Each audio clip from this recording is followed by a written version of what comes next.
Welcome, welcome, welcome AFM के प्यारे-प्यारे students. आइए आज हम एक चैप्टर पढ़ना स्टार्ट कर रहे हैं जिसका नाम है म्यूचुअल फंड्स। इस क्लास से पहले मैंने म्यूचुअल फंड्स की एक बेसिक इंट्रोडक्शन क्लास दी थी जिसमें मैंने म्यूचुअल फंड कुछ वेबसाइट्स के थ्रू दिखाए, कुछ बताया म्यूचुअल फंड क्या होता है, पर आज हम उसे लीगली पढ़ना स्टार्ट करेंगे, उस तरीके से पढ़ना स्टार्ट करेंगे जो एग्ज़ाम के लिए ज़रूरी है। बीच-बीच में प्रैक्टिकल तड़का लगाता रहूँगा, बीच-बीच में रियल मार्केट की अपडेट्स, कुछ म्यूचुअल फंड्स की अपडेट, कुछ म्यूचुअल फंड के टाइप्स के बारे में अपडेट्स मिलते रहेंगे आपको बैच के ड्यूरेशन इसी क्लासेस की ड्यूरेशन में। पर आज से मैं मानता हूँ हम फॉर्मली अपना चैप्टर पढ़ना स्टार्ट कर रहे हैं। आई होप कि मेरी ऑडियो वीडियो आप तक ठीक-ठाक पहुँच रही है। इस वीडियो को बहुत ध्यान से देखिएगा, बेस बिल्डिंग वीडियो है और आज से मैं जितना भी पढ़ा रहा हूँ कोशिश करें मेरे साथ-साथ नोट्स लिखते रहें। अभी मैं शुरू में आधा 1 घंटा नोट्स लिखवाऊँगा, फिर आज पॉसिबिलिटी है कि हम कुछ क्वेश्चंस भी करेंगे। जब मैं क्वेश्चन करूँगा तो क्वेश्चन वाले फ़ोल्डर में कर लेना, नोट्स वाले फ़ोल्डर में कर लेना। जो भी आपका नोट्स वाला रजिस्टर है। आइए आज से हम बेसिकली फॉर्मल पढ़ना स्टार्ट करेंगे म्यूचुअल फंड्स। देखिए म्यूचुअल फंड्स क्यों अच्छा मानता हूँ मैं, उसका बेस आपको पता होना चाहिए क्योंकि तभी आपकी अंडरस्टैंडिंग बेहतर होती है, ठीक है ना? जैसे देखिए मैं और आप, हम जैसे बहुत सारे मिडल क्लास लोग हैं, हमारे पास कुछ लिमिटेड पैसा है इन्वेस्ट करने के लिए मार्केट में। लेकिन एक बात बताओ, जितना पैसा हमारे पास है, क्या हमारे पास उसके हिसाब से जस्टिफाइड टाइम है मार्केट को बैठ के स्कैन करने का? देखो मैं एक बात बोलूँ, आप में से बहुत सारे लोग इम्पल्स बाइंग करते हैं। आपके किसी दोस्त ने आपको बोल दिया कि पता है ये वाला शेयर ऊपर जाएगा, आप उसमें पैसे लगा लेते हो। आपने किसी अंकल की बातचीत सुन ली कि अरे उस कंपनी का एक कॉन्ट्रैक्ट हुआ है, आप पैसे लगा देते हो। आप ये नहीं सोचते कि उस एक कॉन्ट्रैक्ट से कितना फ़र्क पड़ेगा, बाकी कितनी चीज़ें पॉज़िटिव हैं या नेगेटिव हैं उस कंपनी के बारे में। आपने देखा होगा कभी-कभी ऐसा होता है, जब आप एक कंपनी के शेयर को खरीदने की सोच रहे हो तो तब तक वो बढ़ रहा होता है। पर जब आप ले लेते हो उसके बाद वो फ़ॉल होने लग जाता है। क्योंकि आपकी तरह हज़ारों लोग इस ट्रैप में फँस रहे होते हैं कि शेयर अच्छा कर रहा है, अच्छा कर रहा है, अच्छा कर रहा है और आप उसे बाय कर लेते हो बिना ये सोचे कि वो कितना और ऊपर जाएगा और उसके बाद वो फ़ॉल हो जाता है। इसलिए मुझे लगता है कि अभी जिस एज ब्रैकेट में आप हो, प्लस जिस इनकम ब्रैकेट में अभी आप हो, प्लस जिस कैपिटल ब्रैकेट में आप हो, जितना पैसा अभी आपके पास है, उसके हिसाब से आपको म्यूचुअल फंड को कंसीडर करना चाहिए क्योंकि म्यूचुअल फंड में क्या है, हम नहीं सोच रहे, हमारे लिए कोई और बंदा सोच रहा है। हमें सिर्फ़ एक बार डिसीज़न सही लेना है, अच्छा म्यूचुअल फंड चुनना है। उसके बाद वो काम करेगा खरीदने-बेचने का, है ना? तो देखिए, तो म्यूचुअल फंड में होता क्या है, जैसे मैंने आपको बताया कि हम सब लोग मिलकर पैसा देते हैं। अब म्यूचुअल फंड का फॉर्मेट क्या है, ज़रा ये भी समझिएगा अच्छे से, क्योंकि ओपनिंग क्लास में मैंने आपको फॉर्मेट वगैरह के बारे में कोई डिस्कशंस नहीं कराए थे। आज मैं आपको इसके फॉर्मेट के बारे में भी डिस्कशन कराना चाहूँगा, ठीक है ना? देखिए, म्यूचुअल फंड यूजुअली कोई एक कंपनी स्टार्ट करती है और उस कंपनी को बोला जाता है स्पॉन्सर। उस कंपनी को क्या बोला जाता है? स्पॉन्सर, ठीक है जी? जैसे आईसीआईसी प्रूडेंशियल के केस में आईसीआईसी एक पेरेंट कंपनी है, जिन्होंने प्रूडेंशियल के नाम से अपना म्यूचुअल फंड का बिज़नेस खोला। ऐसे ही अन्य कोटक के केस में भी कोटक एक पेरेंट कंपनी है, जिसने कोटक म्यूचुअल फंड्स खोले। एचडीएफसी के केस में भी एचडीएफसी एक पेरेंट कंपनी है। ये जो पेरेंट कंपनी होती है बेसिकली ये पैसा कमाने के लिए बिज़नेस कर रही होती है, लेकिन इसे म्यूचुअल फंड का बिज़नेस भी करना है। तो ये लोग क्या करते हैं, ये एक ट्रस्ट को स्पॉन्सर करते हैं। म्यूचुअल फंड यूजुअली भारत में बनाया जाता है। देखो मैं ये इंडिया सेंट्रिक होकर बता रहा हूँ ये वाली बात, वर्ल्ड में ऐसा नहीं है, वर्ल्ड में बहुत सारे और मोड्स भी हैं म्यूचुअल फंड्स के, बट भारत के सेंट्रिक अगर हम बात करें, तो भारत में म्यूचुअल फंड ट्रस्ट के रूप में रजिस्टर किए जाते हैं। किस रूप में रजिस्टर किए जाते हैं? ट्रस्ट के रूप में रजिस्ट्रेशन कराते हैं। अब ये अलग-अलग एंटिटी हो गई, अगर आप ध्यान से देखो ये एक कंपनी एक अलग एंटिटी है और म्यूचुअल फंड ट्रस्ट एक अलग एंटिटी है। म्यूचुअल फंड का जो ट्रस्ट होगा उसकी लीगल एंटिटी अलग होगी। आप तो लॉ पढ़ने वाले बच्चे हो, आपको लीगल एंटिटी अच्छे से समझ आता है कि लीगल एंटिटी मतलब ये एक अलग इंसान है लॉ की नज़र में, ये एक अलग इंसान है। मतलब होगा ये भी आईसीआईसीआई, ये भी आईसीआईसीआई, ये भी आईसीआईसीआई, लेकिन तीनों के नाम अलग-अलग होंगे। मतलब आईसीआईसीआई कंपनी ने आईसीआईसी म्यूचुअल फंड ट्रस्ट को रजिस्टर किया और उन्होंने आईसीआईसी की एएमसी जो एसेट मैनेजमेंट कंपनी है उसे काम दिया पैसा सँभालने का। अब ये सोच रहे हो तीनों काम कर आईसीआईसी रहा है। लेकिन नाम अलग-अलग होगा। क्या मेरी बात क्लियर है? वैसे ये एग्ज़ाम में नहीं आएगा, ये आपकी थ्योरेटिकल एग्ज़ाम में भी नहीं आएगा, बट आपको ये पता होना चाहिए। जी हाँ, साजिद, जो भी मैं क्लास में लिख रहा हूँ वो आपको लिखना चाहिए मेरे हिसाब से। आपके पास माइंड में लॉन्ग टर्म क्लैरिटी रहती है। देखो अब ना आप बड़े हो गए हो, आपको ये बात समझनी है कि अब आप इंटरमीडिएट वाले स्टूडेंट नहीं हो, अब आप फाइनल वाले स्टूडेंट हो। और जो फाइनल वाला स्टूडेंट होता है ना, उसे कॉम्प्रिहेंसिव नॉलेज होनी चाहिए, बियॉन्ड बुक्स भी नॉलेज होनी चाहिए थोड़ी, ठीक है ना? इसलिए मेरी अप्रोच वही रहेगी। तो मैंने आपको बताया कि म्यूचुअल फंड एक रजिस्टर किए जाते हैं ट्रस्ट के रूप में। हम लोग एक्चुअली में इस म्यूचुअल फंड को पैसा दे रहे होते हैं। फिर ये म्यूचुअल फंड अपॉइंट करता है एक एसेट मैनेजमेंट कंपनी को। किसे अपॉइंट करता है? एसेट मैनेजमेंट कंपनी को। एसेट मैनेजमेंट कंपनी का मतलब है एक ऐसी कंपनी जो पैसा संभालने का काम करती है। इस एसेट मैनेजमेंट कंपनी के अंदर बड़े सारे फंड मैनेजर्स काम करते हैं। ये लोग पैसा संभालते हैं। ऑब्वियसली हम किसी एक फंड में पैसा लगा रहे हैं, तो हमारे फंड के मैनेजर को कोई एक स्पेसिफिक नाम होगा। जैसे याद है कल हमने कुछ एग्जांपल्स में फंड मैनेजर्स के नाम भी देखे थे। आई होप आपको याद होगा अगर किसी ने कल लास्ट क्लास अटेंड की थी कि हमने किसी स्पेसिफिक फंड मैनेजर्स के भी नाम देखे थे। आप जाके देख सकते हैं। आपके पास जो भी म्यूचुअल फंड है, आप उनकी वेबसाइट पे जाएँ और अपने वाले म्यूचुअल फंड जो आपने जिस स्कीम में पैसा लगाया हुआ है, उस स्कीम में जाके आप देख सकते हैं कि उस स्कीम को कौन हेड कर रहा है, कौन उस पैसे को सँभाल रहा है, कौन व्यक्ति हैं वो, उनकी क्या क्वालिफ़िकेशन है, वो भी पता लग सकती है आपको। तो ये फंड मैनेजर होते हैं जो सँभाल रहे होते हैं, ठीक है ना? ये बड़े पढ़े-लिखे लोग होते हैं यूजुअली, ये आपके पैसे को सँभाल रहे होते हैं। तो बेसिक स्ट्रक्चर समझ आ गया कि एक कंपनी होगी, कंपनी एक अलग से ट्रस्ट रजिस्टर करेगी, जिसके under mutual fund scheme register जिसके अंडर म्यूचुअल फंड होगा। फिर वो एसेट मैनेजमेंट कंपनी को काम देती है पैसा सँभालने का। फिर ये पैसा मार्केट में लगाया जाता है आपके नाम से। यानी एक बात बताओ, जो हम लोग हैं, हम लोग जब पैसा म्यूचुअल फंड में डालते हैं तो हम एक्टिव ट्रेडिंग कर रहे होते हैं, एक्टिव इन्वेस्टिंग कर रहे होते हैं या पैसिव कर रहे होते हैं? सोच के बताना। एक तरीके से हम तो पैसिव इन्वेस्टिंग कर रहे होते हैं। क्यों? क्योंकि हम तो पैसा म्यूचुअल फंड को दे के बोल देते हैं भैया तू सँभाल, अब हम नहीं सँभालेंगे, तो हम तो सो जाते हैं पैसा दे के, हम तो उनके भरोसे चले जाते हैं। लेकिन यहाँ पे जो एसेट मैनेजमेंट कंपनीज़ हैं, ये मार्केट में एक्टिव ट्रेडिंग कर रही होती हैं। अब ये पैसा इक्विटी में भी लगा रही हो सकती हैं, डेट में भी लगा रहे हो सकते हैं, हाइब्रिड फंड में भी लगा रहे हो सकते हैं, कमोडिटी फंड्स वगैरह भी हो सकते हैं, है ना? साथ ही साथ अन्य चीज़ें भी हो सकती हैं। हमने कल डिस्कस किया था इंडेक्स के भी फंड्स हो सकते हैं। ठीक है? क्या ये बातें आपको समझ आ गई? यानी हम पैसा देते हैं म्यूचुअल फंड को, वो पैसा मार्केट में लगाया जाता है एज़ पर द स्कीम। अच्छा एक बात और है, एक म्यूचुअल फंड हाउस कई सारी स्कीम्स रन करता है। बोलना ज़रा ये बात। एक म्यूचुअल फंड हाउस कई सारी स्कीम्स रन करता है। मैंने आपको कल बताया भी था कि भारत में ही 2500 से 2800 के आसपास म्यूचुअल फंड की अलग-अलग स्कीम्स हैं। मतलब जैसे एग्ज़ाम्पल लेते हैं, लार्ज कैप फंड है। अब लार्ज कैप फंड भी कोटक का अलग है, आईसीआईसी का अलग है, निप्पॉन का अलग है। तो आपको जिसमें लगाना है लगाओ। तो बहुत सारे ऑप्शंस हैं हमारे पास म्यूचुअल फंड में पैसा लगाने के लिए। यानी एक ही कंपनी, कल याद करो मैंने आईसीआईसी की वेबसाइट आपको दिखाई थी, याद है? आईसीआईसी प्रूडेंशियल की भी दिखाई थी। उसमें उन्हीं एक ही कंपनी, एक ही म्यूचुअल फंड के पास इक्विटी के ही कितने सारी स्कीम्स थी, देखी थी आपने? कम से कम 15-20 स्कीम्स थी, इक्विटी की ही। मतलब आपका पैसा इक्विटी में लगेगा लेकिन 15-20 स्कीम्स थी। और एक अच्छी बात बताऊँ, हर स्कीम की अलग एनएवी होगी, क्योंकि हर स्कीम के अलग इन्वेस्टर हैं। आपने जब पैसा दिया तो किसी एक स्कीम में लगाया होगा। बोलो मेरी बातें आपको समझ आती है मैंने क्या कहा? जैसे आपके पेरेंट्स ने पैसा लगाया होगा, तो आप पूछना, उनके साथ बैठना, डिस्कस करना, तो आपको पता लगेगा उन्होंने कई सारी एसआईपीज़ करी हुई होंगी आपके पेरेंट्स ने, और वो अलग-अलग स्कीम में करी हुई होगी। किसी एक स्कीम में नहीं करी होगी, अलग-अलग स्कीम्स में करी होंगी। ठीक है ना? वो जो उन्हें पसंद होंगी उन स्कीम्स में करी होंगी, उस पे हम कमेंट नहीं करेंगे। तो आई होप ये बेसिक बातचीत आपको समझ आ रही है कि म्यूचुअल फंड कैसे काम करता है। करेक्ट? करेक्ट। लेकिन धीरे-धीरे करके एक कुछ मैं इम्पोर्टेंट नोट्स आपको लिखवाना चाहता हूँ, लिखिए ज़रा नोट्स। देखिए, अ म्यूचुअल फंड हाउस, जो म्यूचुअल फंड हाउस होता है, वो कई स्कीम्स चलाता है, मे run different schemes of mutual fund. मतलब एक म्यूचुअल फंड हाउस के पास कई सारी अलग-अलग स्कीम्स हो सकती हैं, and each scheme will have separate records and NAV।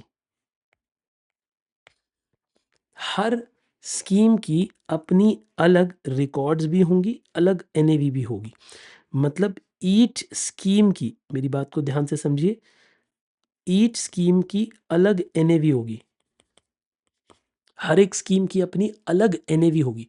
अब आप मुझसे पूछोगे कि सर हर स्कीम की अलग एनएवी, बेटा क्योंकि हर स्कीम में इन्वेस्टर अलग है। एक बात बताओ, मैंने जिस स्कीम में पैसा लगाया मुझे उसकी एनएवी जाननी है, आपने जिस स्कीम में पैसा लगाया आपको उसकी एनएवी जाननी है। हम दोनों को एक दूसरे की एनएवी थोड़ा ना जाननी है, हमें तो उस स्कीम की एनएवी जाननी है जिसमें मैंने पैसा लगाया है। करेक्ट? बोलिए मेरी बेसिक बातें आपको याद आ गई ये सब? आज हमारी क्लास यहीं से स्टार्ट होगी कि एनएवी क्या होती है। अब हम क्लास स्टार्ट कर रहे हैं फॉर्मली अपनी, ठीक है ना?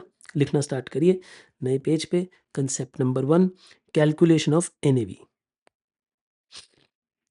आइए जी।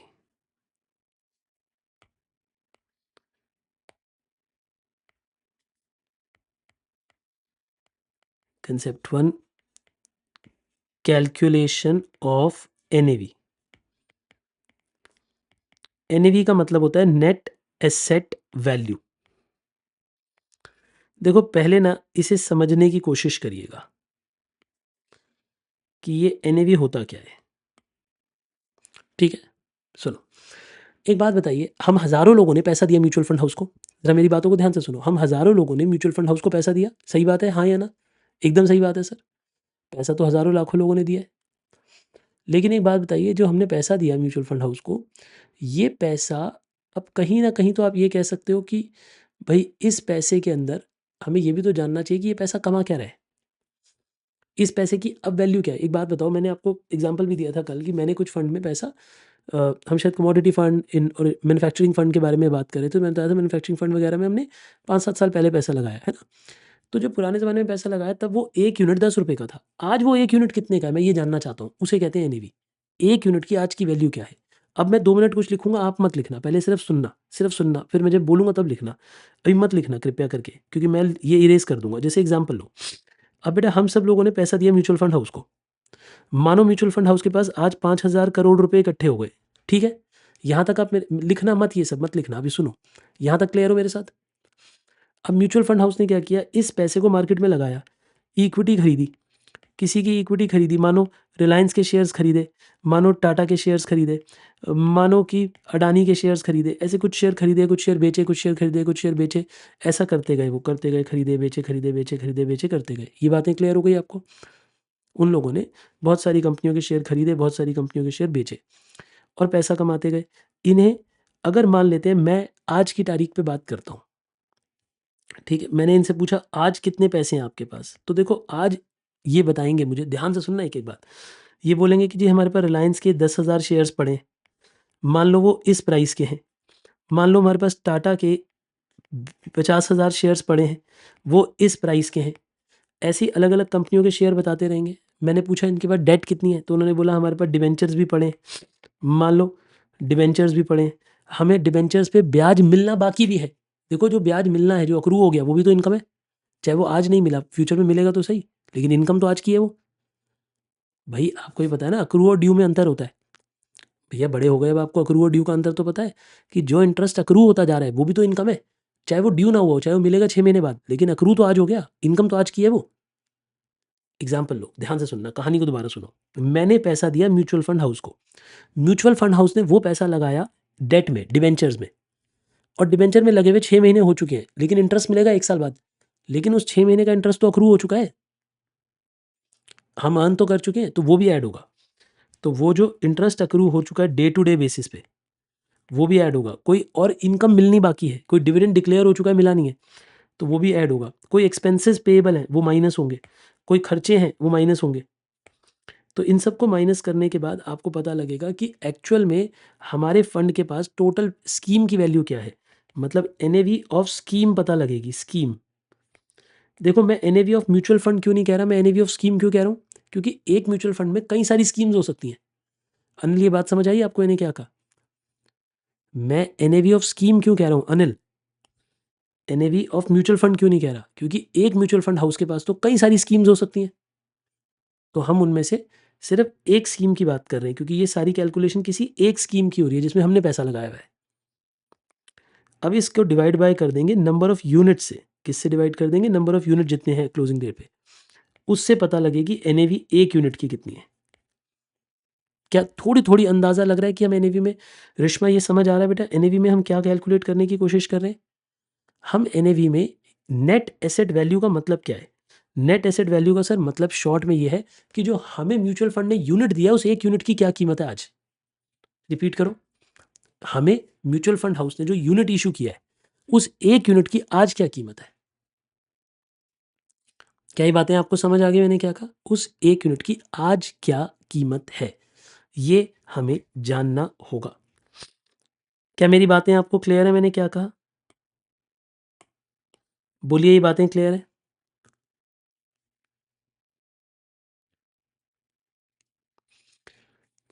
एक बच्चा कह रहा है कि सर डेट भी है और इक्विटी भी है तो ये 2 स्कीम हो गई या हाइब्रिड का केस होगा ज़रूर डेफ़िनेटली 2 स्कीम कैसे हो गई? अगर दोनों एक ही स्कीम में दिखाए जा रहे हैं तो यानी हमारा पैसा अगर ये 5,000 करोड़ इक्विटी और डेट दोनों पे लगा तो ये हाइब्रिड स्कीम होगी फिर, इक्विटी नहीं होगी बेटा, है ना? मैं तो एग्ज़ाम्पल के तौर पे बता रहा हूँ। आइए, मुझे लगता है कि अब आपको ये बेसिक बातचीत समझ आ गई है। अब आप लिखने के लिए तैयार हैं कि एनएवी कैसे कंप्यूट की जाती है। आइए, मेरे साथ लिखना स्टार्ट करिए, हाउ टू कंप्यूट एनएवी। देखिए, पहले एक चित्र बनाते हैं।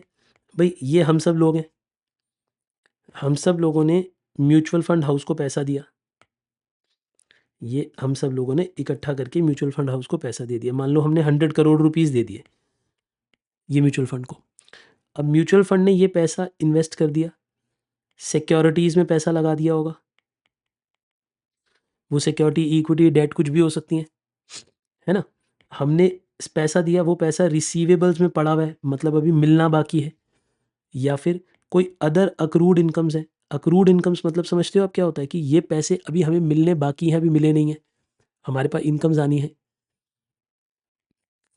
या फिर अदर एसेट्स हैं कोई, जैसे money market instrument, short term instruments.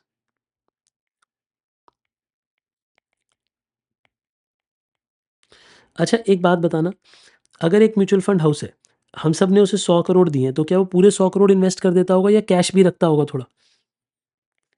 या फिर वो अपने पास थोड़ा बहुत कैश भी रखता होगा लिक्विडिटी के लिए? सोच कर बताना, बहुत सोचना। क्या म्यूचुअल फंड हाउस को कैश रखने की ज़रूरत पड़ती होगी कि नहीं? पड़ती होगी ज़रूरत। क्यों पड़ती होगी बेटा कैश रखने की ज़रूरत? साक्षी बताइए। पता है क्यों? क्योंकि जब हम पैसा देते हैं म्यूचुअल फंड हाउस को और म्यूचुअल फंड अगर सारा पैसा स्टॉक में लगा देगा, तो पता चलेगा कोई रिडीम करने आ गया, अपने अपने यूनिट वापस देने आ गया। कभी-कभी होता है ना कि मान लो मुझे पैसों की ज़रूरत है, तो मैं म्यूचुअल फंड हाउस को कहता हूँ मेरे यूनिट वापस कर लो। तो उन्हें मुझे पैसा देना है, पैसा कहाँ से लाएँगे? अब खड़े पैर कोई शेयर बेचने थोड़ा ना जाएँगे कि चलो जाते हैं थोड़े शेयर बेचते हैं, वो पैसा इकट्ठा करते हैं, फिर नितिन को देते हैं। ऐसे थोड़े ही ना होगा। वो थोड़ा बहुत पैसा रखते होंगे, 5-10% अपने पास लिक्विडिटी रखते होंगे। जैसे बैंक्स अपने पास लिक्विडिटी रखते हैं ना, वैसे ये लोग भी अपने पास लिक्विडिटी रखते हैं। क्या मेरी बातें समझ आ रही हैं आपको इन्हें क्या कहा? इसलिए थोड़ा बहुत कैश यूजुअली म्यूचुअल फंड्स में की बुक्स में आपको दिखाई देता है। ये डायग्राम बना लिया आप सबने? आइए लिखते हैं, ज़रा इसका फ़ॉर्मूला लिखते हैं। देखिए क्या-क्या आता है। सबसे पहली बात, जब हम कैलकुलेशन करेंगे, सबसे पहले आएगी क्लोजिंग मार्केट वैल्यू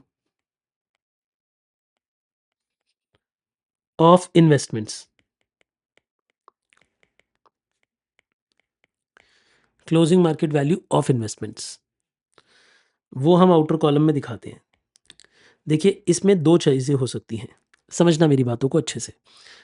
अगर तो मैं ये कहूँ कि ऐसी इन्वेस्टमेंट्स हैं जो लिस्टेड हैं, अगर तो लिस्टेड सिक्योरिटीज़ हैं,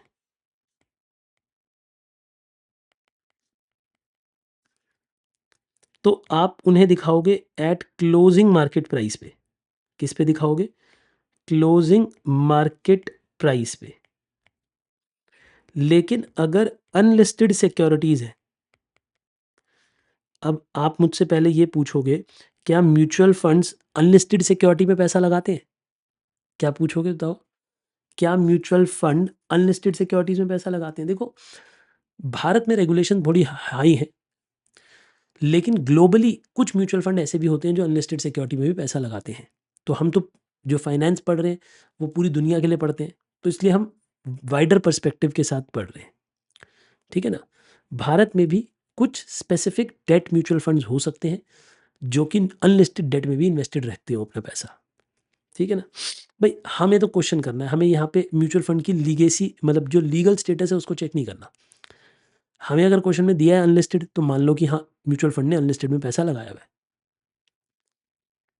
ठीक है जी? आइए, लेकिन जो अनलिस्टेड सिक्योरिटीज़ होती हैं उसमें आप 2 चीज़ें कंपेयर करते हो, क्लोजिंग मार्केट प्राइस को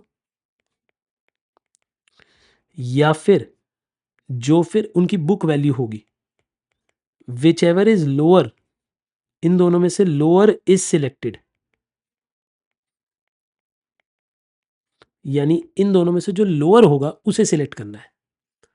सर ये बात समझ नहीं आई।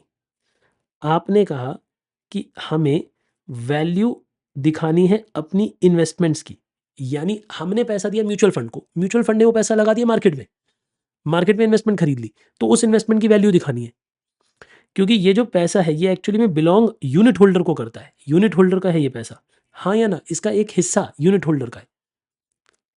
तो हम उसकी वैल्यू निकालना चाह रहे हैं कि भैया एग्जाम्पल लेते हैं, मैंने इस म्यूचुअल फंड को सिर्फ 500 रुपये दे रखे हैं, लेकिन इसने जितनी भी चीज़ें खरीदी होंगी उनमें थोड़ा हिस्सा मेरा भी है, चाहे बहुत थोड़ा हिस्सा होगा, बहुत थोड़ा हिस्सा होगा, लेकिन होगा। मतलब जितने भी रिलायंस के शेयर, टाटा के शेयर, जो भी उन्होंने खरीदा हुआ, उन सब में मेरा भी थोड़ा थोड़ा थोड़ा थोड़ा हिस्सा है, क्योंकि म्यूचुअल फंड का मतलब ये म्यूचुअल, म्यूचुअल मतलब सबका मिला हुआ पैसा, इकट्ठा पैसा। म्यूचुअल फंड क्या होता था? म्यूचुअल फंड पता है क्या है? जैसे पुराने ज़माने में घर होते थे, जॉइंट परिवार होते थे, मतलब शायद आपके दादाजी वगैरह के टाइम पे ऐसी फैमिलीज रही होंगी आपके घरों में, आप पूछिएगा कि 4 भाई थे, चारों इकट्ठे रहते थे, बड़ा सा घर होता था, उसमें किसी का कुछ नहीं होता था, सबका सब कुछ होता था, मतलब किसी की इंडिविजुअल ओनरशिप नहीं होती थी। ऐसा नहीं है कि ये वाला कमरा आपका, ये वाला फ्लोर आपका, ना, सब कुछ सबका होता था। That is mutual. म्यूचुअल मतलब सबका मिला के, क्योंकि तभी बड़े बड़े परिवार होते थे, बड़े बड़े घर होते थे, बड़े बड़े खेत होते थे, क्योंकि सब मिलकर काम करते थे। ये वैसा ही कुछ कुछ है कि सब लोगों को, अब देखो अकेले अकेले अकेले अकेले तो हम स्टॉक मार्केट जा नहीं सकते, 500 हज़ार 2,000 5,000 10,000 रुपये लेके, हार जाएंगे हम। इसीलिए हम सब मिलाकर अपना पैसा इकट्ठा करके इन्वेस्ट करवाते हैं। That is why it is called mutual fund, मिला हुआ इकट्ठा पैसा। समझ गए आप? नाम को भी तो समझो, म्यूचुअल फंड का मतलब क्या है? म्यूचुअल, हम सबका इकट्ठा पैसा, ये मतलब है। तो हम ये देख रहे हैं कि अब इस म्यूचुअल फंड ने जो जो सिक्योरिटीज़ खरीदी हैं उनकी क्या कीमतें हैं आज, ठीक है जी, उनकी कीमतें देखी जाएंगी। फिर और क्या देखा जाएगा? अगर इस म्यूचुअल फंड में कोई रिसीवेबल्स है, कोई पैसा इन्हें मिलना बाकी है, वो आएंगे। कोई अदर अक्रूड इनकम्स है, देख रहे हो मैं अक्रूड लिख रहा हूं, अभी ड्यू नहीं हुई, अदर अक्रूड इनकम्स, ठीक है जी, ऑन डेली बेसिस। क्योंकि याद है एनएवी रोज निकालनी होती है, मैंने कल क्या बताया था आपको, एनएवी हर वर्किंग डे पे निकालनी होती है, जब भी मार्केट खुलेगी एनएवी दोबारा कंप्यूट होगी, याद है? तो हर दिन न मुझे इंटरेस्ट भी तो ड्यू हो जाएगा अगर मैंने डेट में पैसा लगाया हुआ है। आप सोच के देखो, मैंने बॉन्ड में पैसा, मतलब म्यूचुअल फंड ने बॉन्ड में पैसा लगाया हुआ है, लेकिन बॉन्ड इंटरेस्ट देगा 1 साल बाद, लेकिन हर एक दिन के साथ साथ थोड़ा थोड़ा इंटरेस्ट अक्रू तो होता जा रहा है ना। दिल में इच्छाएं तो जागती जा रही हैं कि चलो मेरे 100 रुपये और अर्न हो गए, 100 रुपये और अर्न हो गए, चाहे वो मुझे मिल नहीं रहे लेकिन मिलेंगे तो सही। तो इसलिए अक्रूड इनकम भी इधर आ जाती है, ठीक है जी। फिर अगर हमारे पास कोई क्लोजिंग कैश बैलेंस बचा हुआ है वो भी आएगा। साथ ही साथ अगर हमारी कोई लाइबिलिटीज़ है, ठीक है जी, कोई हमारी लाइबिलिटीज़ हैं, जैसे एक्सपेंसेस पेएबल रह गए हैं हमारे, जैसे आउटस्टैंडिंग एक्सपेंसेस हैं, जैसे एक्सटर्नल लाइबिलिटी हैं, किसी को पैसा देना रहता है, वो बता देगा क्वेश्चन आपको कि भैया हमारे कुछ खर्चे पेंडिंग है, तो वो माइनस हो जाएंगे। ये ध्यान रखिएगा, इन सबको माइनस किया जाता है। इस सब को माइनस कर देने के बाद हमारे पास आ जाता है जी एनएवी ऑफ द स्कीम। क्या आ जाएगा हमारे पास? NAV of scheme. लेकिन इसे divide by number of outstanding units करो। नंबर ऑफ आउटस्टैंडिंग यूनिट्स कहने का मतलब हुआ कितने यूनिट अंत में इस तारीख पे आउटस्टैंडिंग है, जिनको अभी पैसा देना बाकी है, ये निकल कर आएगी उनकी एनएवी। यहां पर निकल आएगी उनकी एनएवी, नेट एसेट वैल्यू।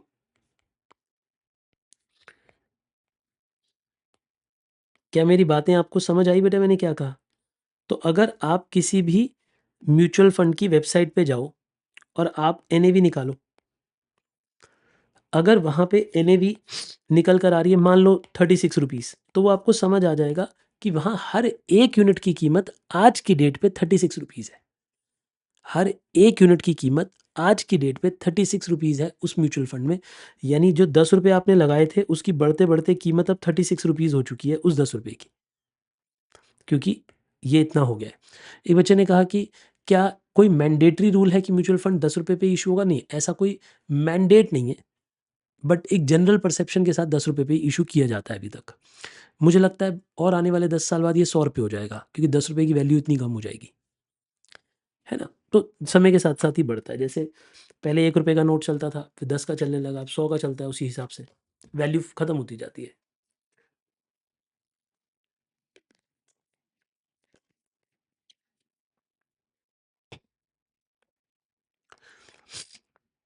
दस से लोअर पे भी इश्यू हो सकता है, बिल्कुल हो सकता है।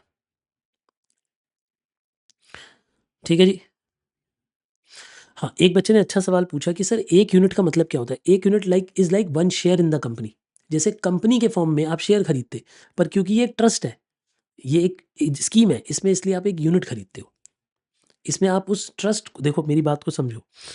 यहाँ पे जब आप मालिक बन रहे हो ना, इधर सुनना, जैसे आपने एक स्कीम में पैसा लगाया, तो आप उस एक स्कीम के मालिक बन रहे हो, पूरे म्यूचुअल फंड हाउस के मालिक नहीं बन रहे हो। इसलिए म्यूचुअल फंड का आपको शेयर नहीं मिल रहा। आप पूरे म्यूचुअल फंड हाउस के मालिक नहीं बन रहे, कंपनी में शेयर नहीं खरीद रहे। आप उस एक स्कीम के अंदर आप पैसा डाल रहे हो, तो स्कीम का 1 यूनिट आपको मिल रहा है। ठीक है जी? बोलिए, ये बात आपको समझ आ गई मैंने क्या कहा? आइए, तो ये बातें तो हमें समझ आ गई सर, लेकिन इसका ना एक आधा क्वेश्चन होना चाहिए। बिल्कुल क्वेश्चन होगा। लेकिन क्वेश्चन पे जाने से पहले मैं ये बातें थोड़ी-सी समझाना चाहता हूँ थोड़ी और, फिर उसके बाद क्वेश्चन पे लेके चलूँगा, ठीक है ना? सुनो, एक बात बताओ, लिस्टेड सिक्योरिटीज़ और अनलिस्टेड सिक्योरिटीज़ में क्या अंतर होता है? जल्दी से पहले आप मुझे ये बता दो, आप कितने बच्चों को पता है? लिस्टेड कौन-सी होती हैं? ठीक है जी। लिस्टेड का मतलब क्या होता है? लिस्टेड का मतलब होता है वो सिक्योरिटीज़ जो आप मान के चलें कि स्टॉक एक्सचेंज के अंदर लिस्टेड हैं, सेबी से अप्रूव्ड हैं, जिन एनएसई, बीएसई वगैरह, मतलब मार्केट्स में, रिकॉग्नाइज्ड मार्केट्स में डील हो रही हैं, है ना? और अनलिस्टेड मतलब जो आपस में डील कर रहे हैं। मान लो मेरी एक कंपनी है, अब मेरी कंपनी के शेयर प्राइवेट है, लेकिन मैं अपनी कंपनी के शेयर किसी को बेचना चाहता हूँ, तो मैं बेच सकता हूँ, अपने दोस्त को, अपने परिवार को, किसी को दे सकता हूँ। तो वो अनलिस्टेड हो सकता है। पब्लिक कंपनी भी अनलिस्टेड भी हो सकती है। ज़रूरी नहीं है कि सारी पब्लिक कंपनी लिस्टेड ही हो। ये बात जानते हो ना आप? ठीक है। तो लेकिन एक बात बताओ, इन दोनों में सिर्फ़ इन 2 वर्ड्स पे देखना, अभी सिर्फ़ इन 2 वर्ड्स के बारे में बात करना चाहता हूँ आपसे। लिस्टेड पे ज़्यादा भरोसा होता है कि अनलिस्टेड पे ज़्यादा भरोसा होता है? जल्दी-जल्दी 1 और 2 करके बताओ, लिस्टेड या अनलिस्टेड? 1 listed, 2 unlisted. लिस्टेड पे ज़्यादा भरोसा होता है। गवर्नमेंट किसके ऊपर ज़्यादा टाइट होती है? किसकी ज़्यादा रेगुलेशन करती है? किसके ज़्यादा रूल एंड रेगुलेशन फॉलो होते हैं? किसकी ज़्यादा स्ट्रिक्ट ऑडिट होती है? किसकी? डेफिनिटली लिस्टेड की, क्योंकि लिस्टेड को हज़ारों ऐसे रूल मानने होते हैं जो अनलिस्टेड को नहीं मानने होते। लिस्टेड के ऊपर आपको पता है ना, आपने लॉ में पढ़ा होगा, ऑडिट में पढ़ा होगा कि इन्हें कई सारे और रेगुलेशंस फॉलो करने होते हैं जो अनलिस्टेड को नहीं करने पड़ते। तो आप मुझे बताओ, किसके शेयर प्राइस पे आप भरोसा कर सकते हो? कौन सच बोल रहा होगा? लिस्टेड सच बोल रहा होगा। इसलिए लिस्टेड का जो मार्केट प्राइस है वो सच्चा प्राइस है, क्योंकि लिस्टेड का जो मार्केट प्राइस है वो मार्केट ने निकाला है। वो उसने अपनी आप मैनिपुलेट नहीं किया हो सकता। लिस्टेड कंपनियाँ मैनिपुलेट नहीं हो सकती, क्योंकि वो तो स्टॉक एक्सचेंज में डील हो रही है। ओपन है, कोई भी शेयर खरीद सकता है, कोई भी। अगर आप अचानक से शेयर का प्राइस गिराओगे, कोई और खरीद लेगा। मतलब वहाँ पे आपके पास इतनी समर्थ है, इतनी अक्ल, इतनी हिम्मत, इतना पैसा, इतनी ताकत नहीं होती कि आप किसी एक कंपनी को मैनिपुलेट कर पाओ। इसीलिए तो वो लिस्टेड है। सेबी का यही काम है कि कोई मैनिपुलेशन ना हो रही हो। इसीलिए लिस्टेड कंपनी के मार्केट प्राइस को असली प्राइस माना जाता है। बोलना ये लाइन, नकुल बोलो मेरे साथ। लिस्टेड कंपनी के मार्केट प्राइस को असली प्राइस माना जाता है, लेकिन अनलिस्टेड कंपनी के मार्केट प्राइस को असली प्राइस नहीं माना जाता। क्यों? क्योंकि उसका मार्केट प्राइस मैनिपुलेटेड भी हो सकता है। अब एक बात बताओ, अब मेरी एक कंपनी है, मेरी कंपनी लिस्टेड नहीं है। मैंने और रौनक जैन ने बैठ के बात करी कि यार चल एक काम करते हैं, रौनक पागल बनाते हैं लोगों को। हम ना अपनी कंपनी का शेयर प्राइस बढ़ा लेते हैं। इसने कहा कैसे बढ़ाएँगे? मैं कहा एक काम कर, तू मुझसे रोज़ थोड़े-थोड़े शेयर महँगे में खरीदता रह। मेरे शेयर, मेरा ही दोस्त रौनक महँगे में खरीदे जा रहा है। आज ₹100 का है, कल ₹200 का हो गया, परसों 400 का हो गया, 500 का हो गया, 600 का हो गया, दुनिया देखेगी इतना बढ़ गया। अचानक से लोग लेने आएँगे। तो आपको नहीं लग रहा यहाँ पे मैं और रौनक मिल के खेल खेल रहे हैं आपस में? तो यहाँ पे खेला खेला जा सकता है। इसीलिए इन कंपनियों में सिर्फ़ मार्केट प्राइस को कंसीडर नहीं करते, क्योंकि मार्केट प्राइस लिस्टेड तो है ही नहीं ना। इनका मार्केट प्राइस लिस्टेड तो है ही नहीं। कोई स्टॉक एक्सचेंज में प्राइस थोड़ा ना है। इसीलिए मार्केट प्राइस या book value whichever is lower को कंसीडर करते हैं। क्या आपको समझ आया? कंज़र्वेटिज़्म समझ आ रहा है इधर? प्रूडेंस समझ आ रही है? कितने बच्चों को इधर प्रूडेंस दिखाई दे रही है?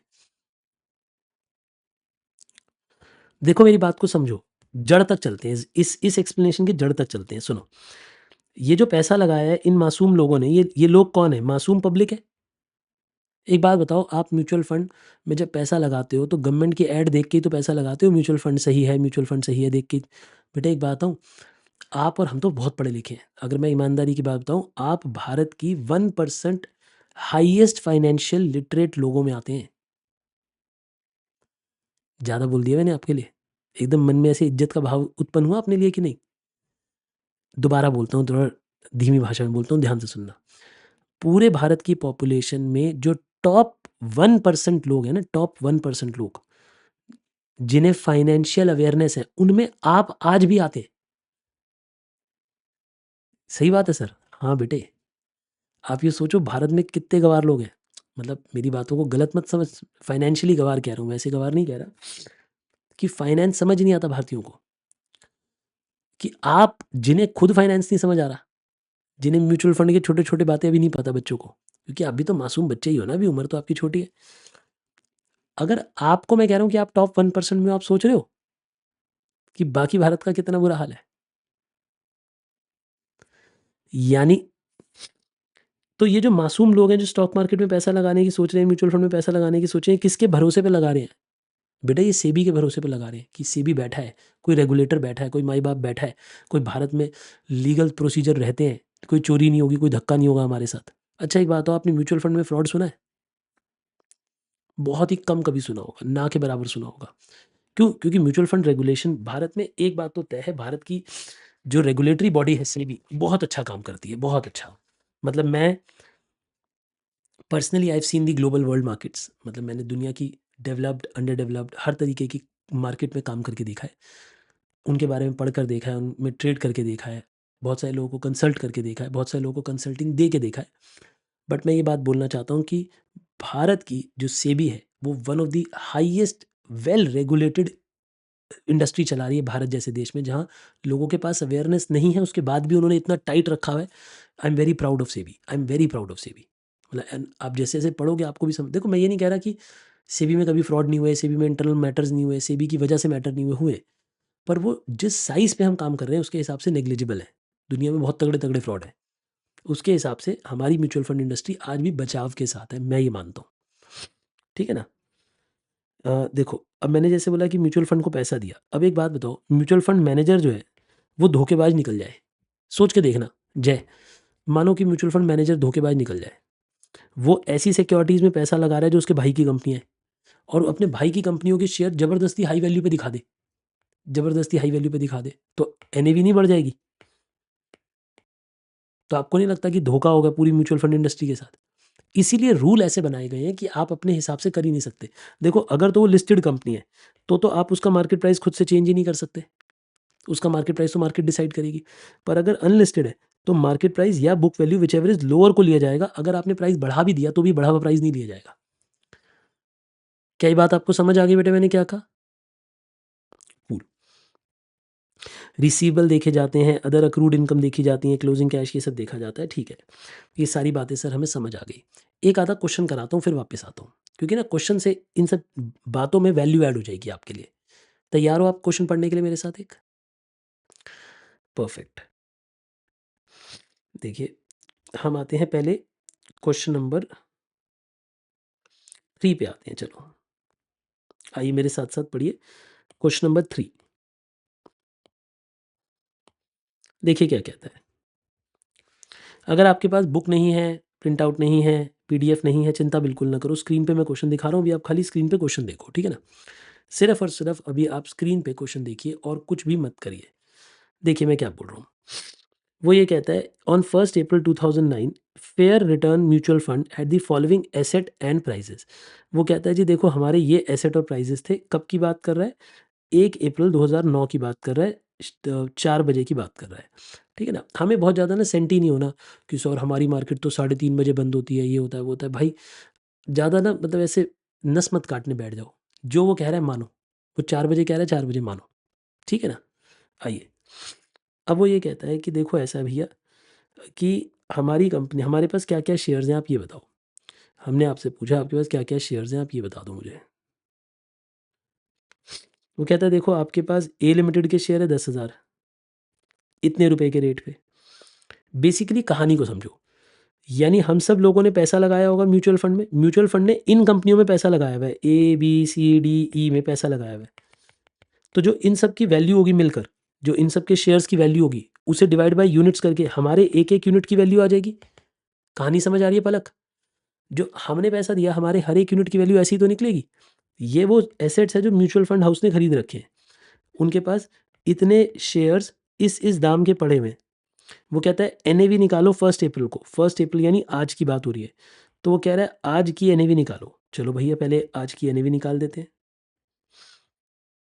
आइए मेरे साथ लिखना स्टार्ट करिए। ये लिखना आप ज़रूर स्टार्ट कर दीजिए नॉर्मल कॉपी में, नोट्स वाली कॉपी में नहीं, नॉर्मल कॉपी में जो आपकी क्लास वर्क कॉपी है। सोल्यूशन नंबर 3 पढ़िए। सोल्यूशन नंबर 3 का ए पार्ट, कैलकुलेशन ऑफ एनएवी कर रहे हैं हम, और वो भी किस तारीख पे कर रहे हैं? Calculation of NAV on 1 April 2009, particulars amount rupees. ठीक है जी। आइए आप मुझे बताइए कि आपके पास कौन कौन से एसेट्स थे। आपके पास ए लिमिटेड के शेयर्स थे, कितने? ए लिमिटेड के 10,000 शेयर्स थे 19.7 वाले। तो ज़रा जल्दी जल्दी इनटू करते जाना आप मेरे लिए। 19.70 तो 1,97,000 रुपीज़ के शेयर्स हो गए। बी लिमिटेड के 50,000 शेयर हैं, बी लिमिटेड के 50,000 शेयर्स हैं, 482.60, 482.60, 2,41,30,000,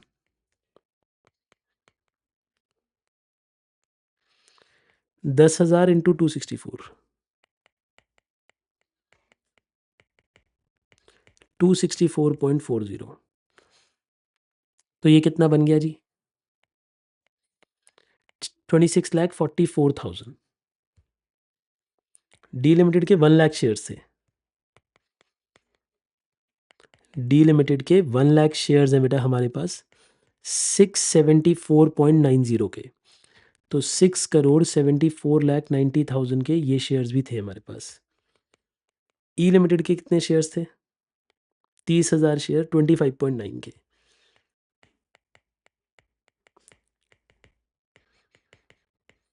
यानी हमने 7,77,000 रुपीज़ यहाँ भी लगाया हुआ था। ये तो हो गए एसेट। अब इन एसेट्स के अलावा क्या कोई लाइबिलिटी है? ठीक है जी, कोई लाइबिलिटी नहीं है। अगर आप ये कॉपी कर चुके हैं तो आपको ये दिखाई दे रहा है कि हमारे पास इस क्वेश्चन में कोई भी लाइबिलिटी नहीं है, सीधा यूनिट्स गिवन है। यूनिट्स का मतलब है कितने यूनिट बेचे हैं म्यूचुअल फंड हाउस ने। एक बच्चे ने कहा कि यूनिट्स कैसे कैलकुलेट होते हैं। बेटा यूनिट तो जितने यूनिट म्यूचुअल फंड हाउस ने बेचे हैं, जिन यूनिट्स को बेच के पैसा लिया है, उतने यूनिट है उसके पास। यूनिट का मतलब है जैसे एक कंपनी ने शेयर कितने बेचे, वैसे ही एक म्यूचुअल फंड हाउस ने कितने यूनिट्स बेचे, वो कैलकुलेटेड होते हैं। ठीक है जी। तो 8 लाख यूनिट्स थे। तो यानी इस म्यूचुअल फंड हाउस की टोटल वैल्यू ऑफ सिक्योरिटी कितनी है ये बताओ।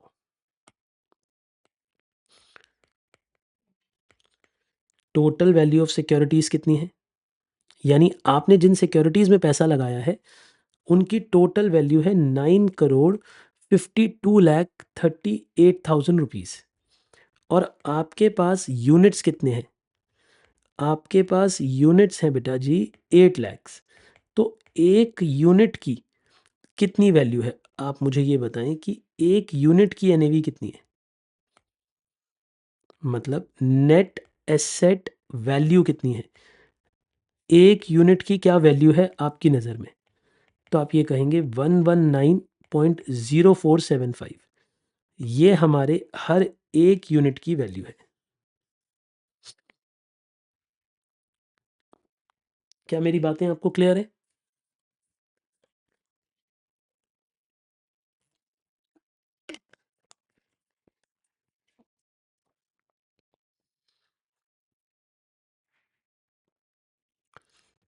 जल्दी से जल्दी मुझे बताइए क्या यहाँ तक की बातें क्लियर हैं आपको?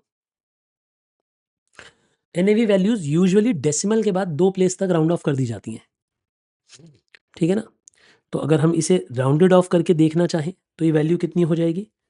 अगर हम इसे राउंड ऑफ करके देखना चाहें तो 119.05 अप्रॉक्स हो जाएगी ये।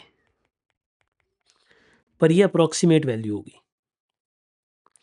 मतलब एग्जैक्ट वैल्यू ये है, अप्रॉक्स वैल्यू ये है। क्या यहां तक की मेरी सारी बातें आपको क्लियर है बच्चों? कोई दिक्कत तो नहीं है? नो। यानी आपने ये जान लिया कि हमने म्यूचुअल फंड में पैसा लगाया, म्यूचुअल फंड ने इन सिक्योरिटीज़ में पैसा लगाया, आज की टोटल वैल्यू इतनी है, 8 लाख यूनिट्स इशू कर रखे हैं, तो हर एक यूनिट की इतनी वैल्यू है। लेकिन कहानी अभी आगे है, चलिए आगे पढ़ते हैं। ये था फर्स्ट पार्ट यानी ए पार्ट। बी पार्ट को पढ़िए। देखिए, अज्यूमिंग दैट ऑन द 1 अप्रैल 2009 एक मिस्टर एक्स हैं जो कि हाई नेटवर्थ इंडिविजुअल है। HNI किन्हें बोलते हैं? हाई नेटवर्थ इंडिविजुअल, जो थोड़े अमीर लोग होते हैं उन्हें बोलते हैं। उन्होंने 50 लाख रुपए का एक चेक दिया फंड को, and the fund manager immediately purchases 18,000 shares of C limited. मतलब कोई मिस्टर एक्स है, मिस्टर एक्स ने 50 लाख रुपए दिए। ध्यान से सुनना कहानी को, अब रुक जाओ, थोड़ी देर रुक जाओ, मत लिखो जाए। फर्स्ट पार्ट कॉपी हो गया ना? ए पार्ट कॉपी हो गया सबका? अब पेन रख दो, अब थोड़ी देर आराम से समझो। कहानी में ये कहा जा रहा है कि हमारे पास एक मिस्टर एक्स आए। मिस्टर एक्स ने कहा रुको रुको म्यूचुअल फंड, मैं भी पैसे लगाता हूँ। मिस्टर एक्स ने भी 50 लाख रुपए दे दिए। अब आप ये कॉपी मत करना, बस समझना, सिर्फ मैं कहानी सुना रहा हूँ, कहानी को समझो। यानी हमारे पास ऑलरेडी, अगर मैं देखूं, इस म्यूचुअल फंड हाउस में ऑलरेडी मेरे पास कितने पैसे थे? यानी हम सब लोगों ने पैसे लगाए हुए थे, हम सब लोगों के पास एसेट्स थे। हमारे सारे एसेट्स मिलाकर 9 करोड़ 52 लाख के थे। 9 करोड़ 52 लाख 38,000 रुपीज़ के एसेट्स थे हमारे पैसों के, ये हम सब लोगों के पैसों के। यहाँ तक की कहानी आपको क्लियर है? तभी यहाँ पे एक और बंदा आया, इसने कहा मेरा नाम है मिस्टर एक्स। हमने कहा हाँ जी मिस्टर एक्स। कह रहा है ये लो 50 लाख रुपए। इसने 50 लाख रुपए और दे दिए। ऑब्वियसली जब 50 लाख रुपए दिए होंगे तो यूनिट्स भी लिए होंगे। कोई फ्री में थोड़ा ना देता है कोई किसी को पैसा, उसने पैसा दिया होगा, यूनिट्स लिए होंगे उसके प्रपोर्शन में। लेकिन ये पैसा फंड मैनेजर के हाथों में आ गया। अब फंड मैनेजर ने सोचा अरे मैं क्या करूं, मेरे पास तो पैसा आ गया, तो वो इस पैसे को भी खर्च करेगा, इस पैसे से भी कुछ शेयर्स खरीदेगा। आपको पूरी सीक्वेंस समझ आ रही है साजिद? देखिए क्वेश्चन क्या बोलता है। क्वेश्चन बोलता है कि मिस्टर एक्स आया, मिस्टर एक्स एक HNI है, वो 50 लाख रुपए लेकर आया फंड में, उसने वो पैसे दे दिए और उस पैसों से the fund manager immediately purchases 18,000 shares of C limited. तो हमारे मैनेजर ने सी लिमिटेड के 18,000 शेयर और खरीद लिए। यानी इस पैसे को कहाँ खर्च किया गया? 18,000 शेयर्स सी लिमिटेड के खरीद लिए। और सी लिमिटेड का एक शेयर था कितने का? 264.40 का था ना, उस रेट पे खरीद लिए होंगे। और ऑब्वियसली जो बैलेंस है वो कैश बच गया होगा। बाकी पैसे को आग थोड़ा ना लगा दी होगी, जो बचा होगा बैलेंस पड़ा होगा। ऑब्वियसली पैसा कोई जलाता नहीं है बेटा, बचा हुआ पैसा बचा रहता है। ठीक है जी। And the balance is held in bank. वो एक ही बात है, कैश बोलो बैंक बोलो। What will be the position of the fund? वो कहता है जाओ अब आप मुझे बताओ पोजीशन ऑफ द फंड क्या होगी। अच्छा एक बात बताओ, जब ये व्यक्ति आएगा, इस व्यक्ति के आने के बाद क्या फंड की NAV चेंज होगी? मैं आपसे एक सवाल पूछ रहा हूं, क्या एक नया बंदा आने से फंड की NAV चेंज होगी?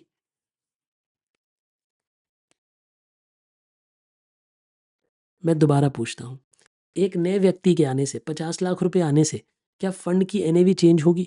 The answer is no.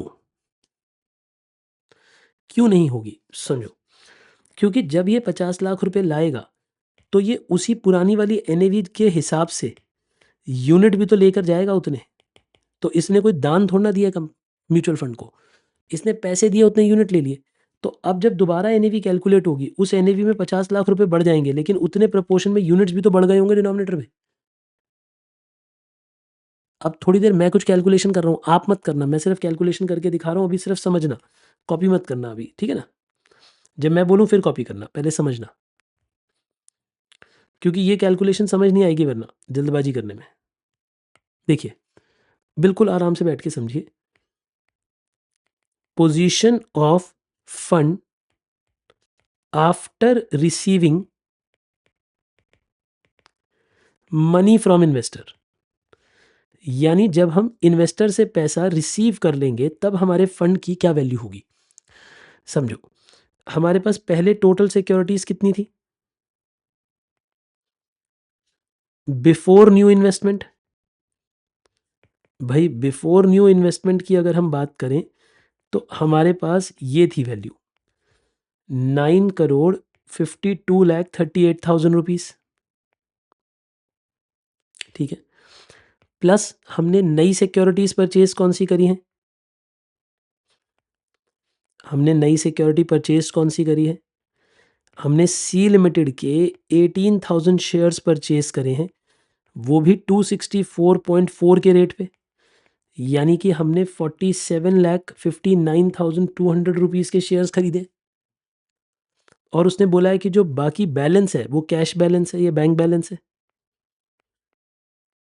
और ये बैंक बैलेंस कितना होगा सोच के देखो, 50 लाख रुपीज़ मिस्टर एक्स ने दिए थे, उसमें से 47,59,200 के शेयर आ गए, तो जो बचा हुआ बैलेंस था 2,40,800 वो कैश का बैलेंस है।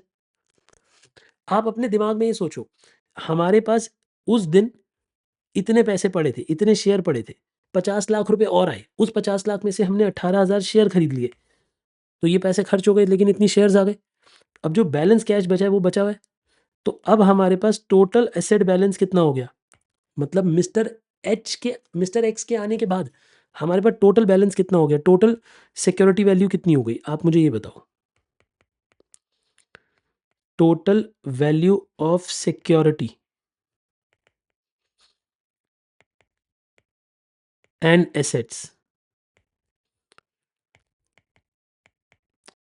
10,02,38,000।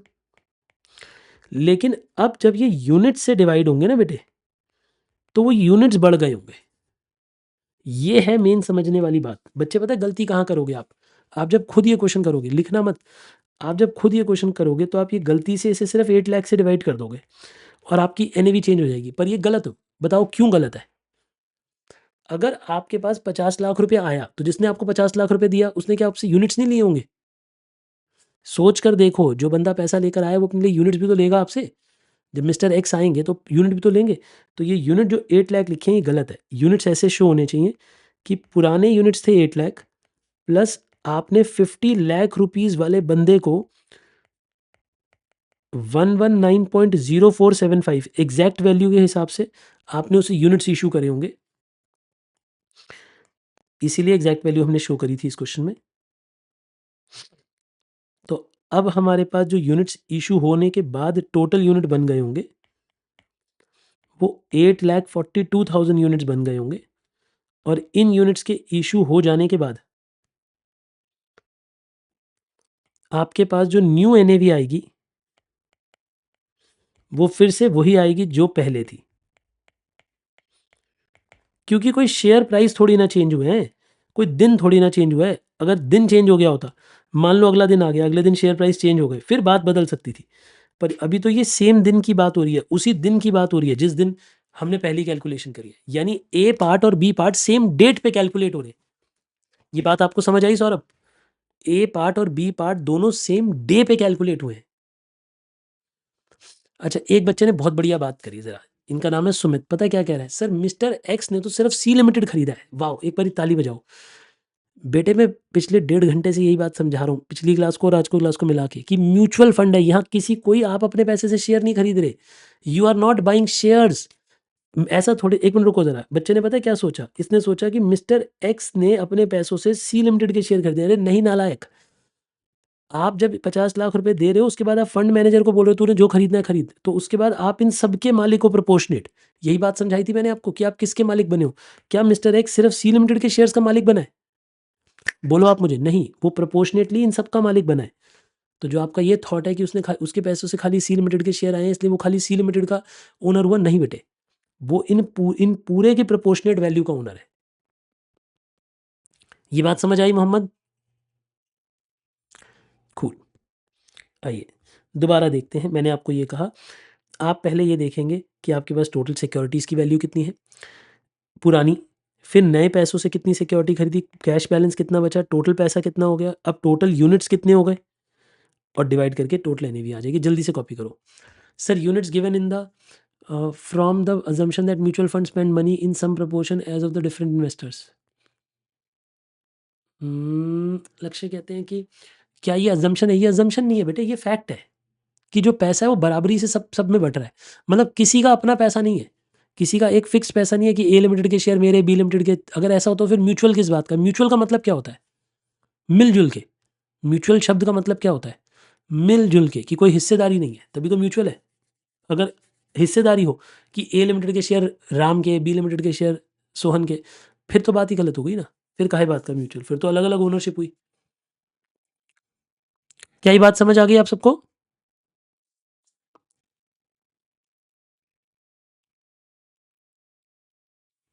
Cool.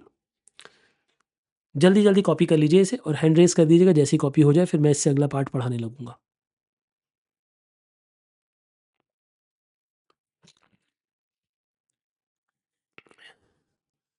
Then sir who will be considered as shareholder? Obviously mutual fund को हम शेयर होल्डर मानेंगे। आप शेयर होल्डर में आपका नाम थोड़ी ना आएगा, शेयर आपने थोड़ा ना खरीदे। बेटा एक बात बताओ, जैसे सी लिमिटेड के शेयर खरीदे, इसमें क्या आपका नाम आएगा? ओ भैया, म्यूचुअल फंड के तो 40,000 इन्वेस्टर होंगे, 40,000 लोगों का नाम लिखेंगे वो, 15 पन्नों में तो नाम ही आएगा। खाली बेटा म्यूचुअल फंड एजेंसी का नाम आएगा जिसके नाम पे खरीदे गए।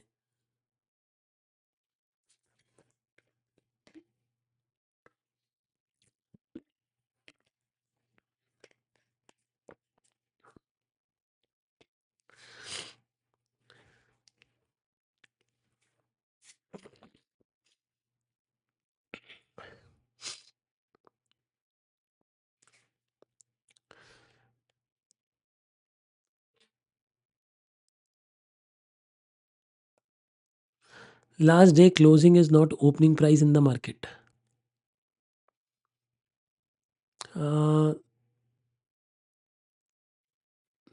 सर जनरल क्वेरी है, कॉज नॉट, ये सब अलग बुक में लिखना है एंड नोट्स अलग। हाँ बेटे, नोट्स अलग किताब में लिख, बेटा नोट्स नोट्स वाले रजिस्टर में लिखने हैं, जो सॉल्यूशंस कराऊंगा वो होमवर्क क्लास वर्क कॉपी में लिखने हैं आपने।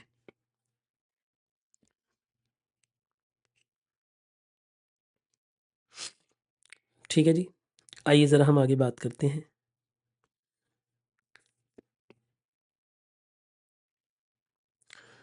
चलिए, कॉपी कर लिया आप सबने? चलूँ मैं आगे? अभी आपके बहुत सारे छोटे छोटे सवाल होंगे, वो धीरे धीरे चैप्टर के साथ साथ फ्लो के साथ साथ खत्म होते जाएंगे। ठीक है, मुझे पता है कि अभी सवाल होंगे और मैं जानबूझ के कुछ सवालों के जवाब नहीं दे रहा हूँ चैट में क्वेश्चन पढ़ने के बाद भी, क्योंकि मुझे पता है वो आगे किसी न किसी क्वेश्चन में अपने आप ही टैकल होंगे। देखिए सी पार्ट पे आते हैं। सी पार्ट क्या कहता है? देखो, हमने ए पार्ट निपटा दिया, बी निपटा दिया, अब C. Now suppose on 2 April at 4 PM, यानी अगले दिन की बात हो रही है, यानी 1 तारीख खत्म हो गई, अब अगला तारीख आ गई, 2 तारीख आ गई। ठीक है जी, बहुत बढ़िया, 2 तारीख की बात करते हैं। चलो, शेयर प्राइस चेंज हो गया, A B C D E का, ऑब्वियसली अगले दिन शेयर प्राइस बढ़ जाएगा या घट जाएगा? शेयर का प्राइस है तो बढ़ेगा या तो घटेगा, है ना? तो what will be the new NAV? तो अब आपको नई एनएवी निकालनी है। अब आपको समझ आया कि अच्छा सर, एनएवी अब अगले दिन चेंज होगी, क्योंकि अगले दिन शेयर प्राइस ऊपर नीचे जाएगा, तो अगले दिन के शेयर प्राइस के हिसाब से दोबारा एनएवी निकलेगी। देखो कैसे, सी पार्ट को देखिए।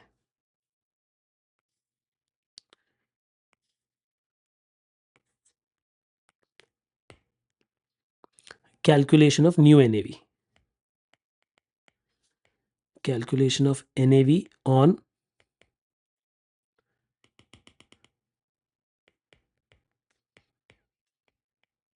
02/04/09, है ना? Particulars, amount and rupees. आइए ज़रा,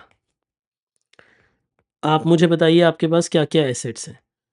ए लिमिटेड के शेयर्स, बी लिमिटेड के शेयर्स, सी लिमिटेड के शेयर्स, डी लिमिटेड के शेयर्स एंड ई लिमिटेड के शेयर्स, है ना? कितने कितने शेयर्स थे? इनके शेयर्स थे 10,000, इनके शेयर्स थे 50,000, इनके शेयर्स थे 10,000 पहले थे, और फिर 18,000 और खरीदे थे, याद है आपको? भूले तो नहीं हो ना आप? और फिर इनके कितने थे? 1 लाख शेयर्स थे और इनके थे 30,000 शेयर्स। और साथ में हमारे पास कैश भी था, मतलब कैश नहीं, बैंक लिख देता हूँ, बैंक बैलेंस। क्योंकि जो 1 तारीख को बचे थे वो पैसे जला थोड़ा ना दिए होंगे, वो पैसे तो अभी भी पड़े होंगे हमारे पास। लेकिन अब जो प्राइजेस लेने हैं वो नए वाले लेने हैं। अब जो यहाँ पे शेयर प्राइस लेने हैं वो 2 तारीख का लेना है। 2 तारीख के प्राइस के हिसाब से ये बन जाएगा 2,03,000 के ये शेयर्स हो गए, 513.70, यानी 2,56,85,000 रुपीज़ ये भी शेयर का प्राइस हो गया हमारे। 290.80 यानी 81,42,400 रुपीज़ ये भी हमारे शेयर का प्राइस हो गया। 671.90 ये आ गया जी आपके लिए 13 लाख, नहीं 1 लाख शेयर्स थे ना, तो ये बन जाएगा 6,71,90,000। और अगर इसके 44.20 के रेट पे शेयर्स, तो ये बन जाएगा आपके लिए 13,26,000 रुपीज़। और अगर आप इन सबको टोटल कर देते हो तो आपके पास टोटल वैल्यू ऑफ एसेट्स आ जाएगी, और वो आ जाएगी 10,27,87,200। फिर अब आप उसे डिवाइड करो यूनिट्स से, 8,42,000 यूनिट्स।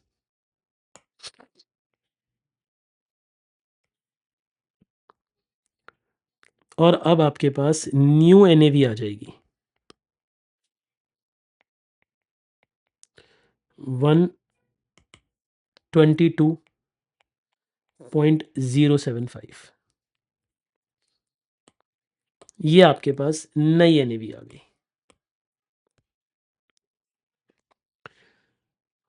ठीक है जी।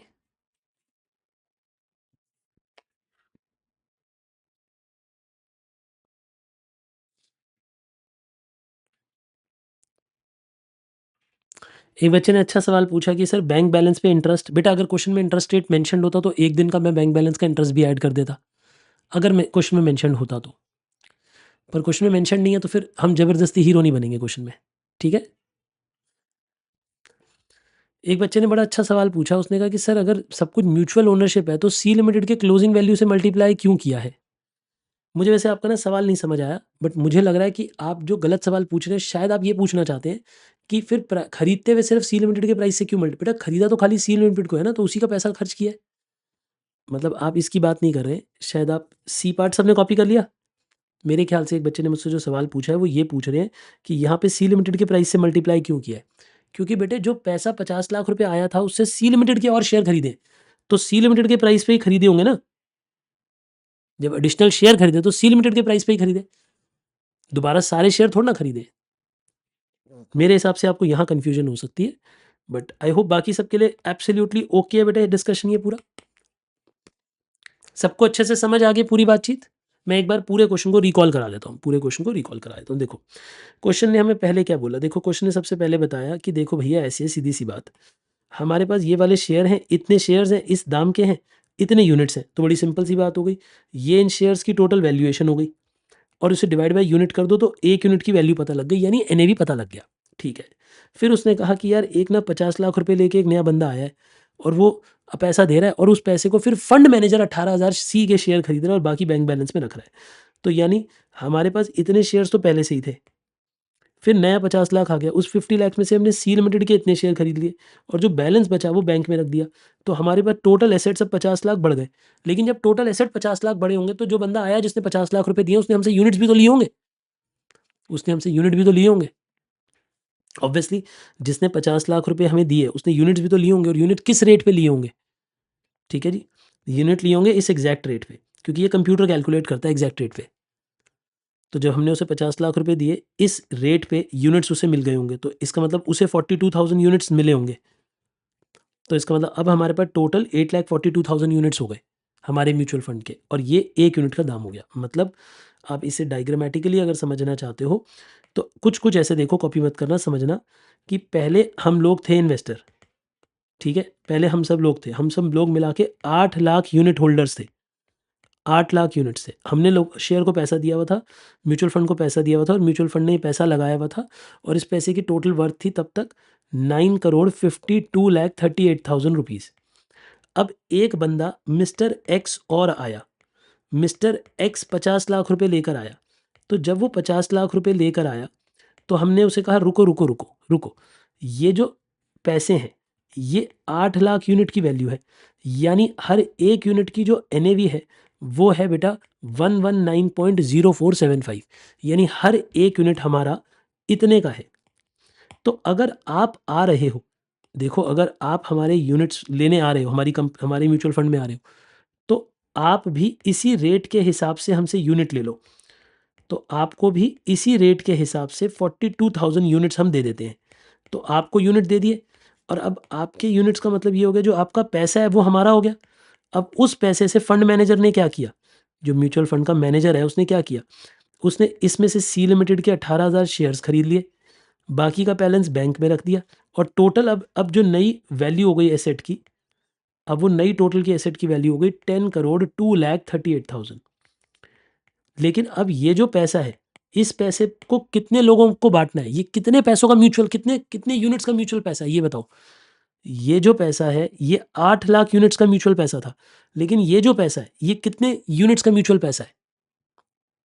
ठीक है, ये जो पैसा है ये लगभग 8,42,000 यूनिट्स का म्यूचुअल पैसा है। क्या मेरी बातें आपको समझ आई, मैंने क्या कहा?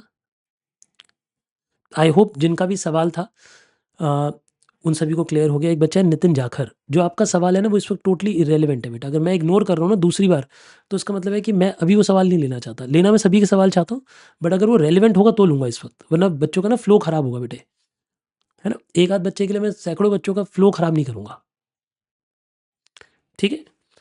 बोलिए, मेरी बातें आपको समझ आ गई सभी को? जल्दी बताइए हाँ या ना। अच्छा, बिल्कुल इसके जैसा ही एक क्वेश्चन है, जो इससे अगला क्वेश्चन है, मैं ये होमवर्क दे रहा हूँ आपको। क्वेश्चन नंबर 4 बिल्कुल इसके जैसा है, आइडेंटिकल क्वेश्चन है, ये आप होमवर्क में करिएगा, ठीक है जी। वैसे मैं आपकी नॉलेज के लिए बता दूं कि ये जनवरी 2026 की जो आरटीपी इंस्टीट्यूट ने इशू करी थी, आईसीएआई ने जो आरटीपी इशू करी थी जनवरी 2026 के लिए, उसमें ये वाला क्वेश्चन इंक्लूडेड था। तो ये क्वेश्चन आप खुद ट्राई कीजिएगा, मैं इसका आंसर आपको दे दूंगा टाइप्ड कि उन्होंने क्या आंसर दिया है, बट आप इसे करिएगा मेरे वाले फॉर्मेट में, इस फॉर्मेट में सॉल्व करिएगा। समझ आ गई आपको बात? जल्दी से पार्ट सी कॉपी कर लो अगर अभी तक नहीं किया है, क्योंकि मैं इससे अगले सब टॉपिक पे मूव करूंगा। जल्दी नोट करिए।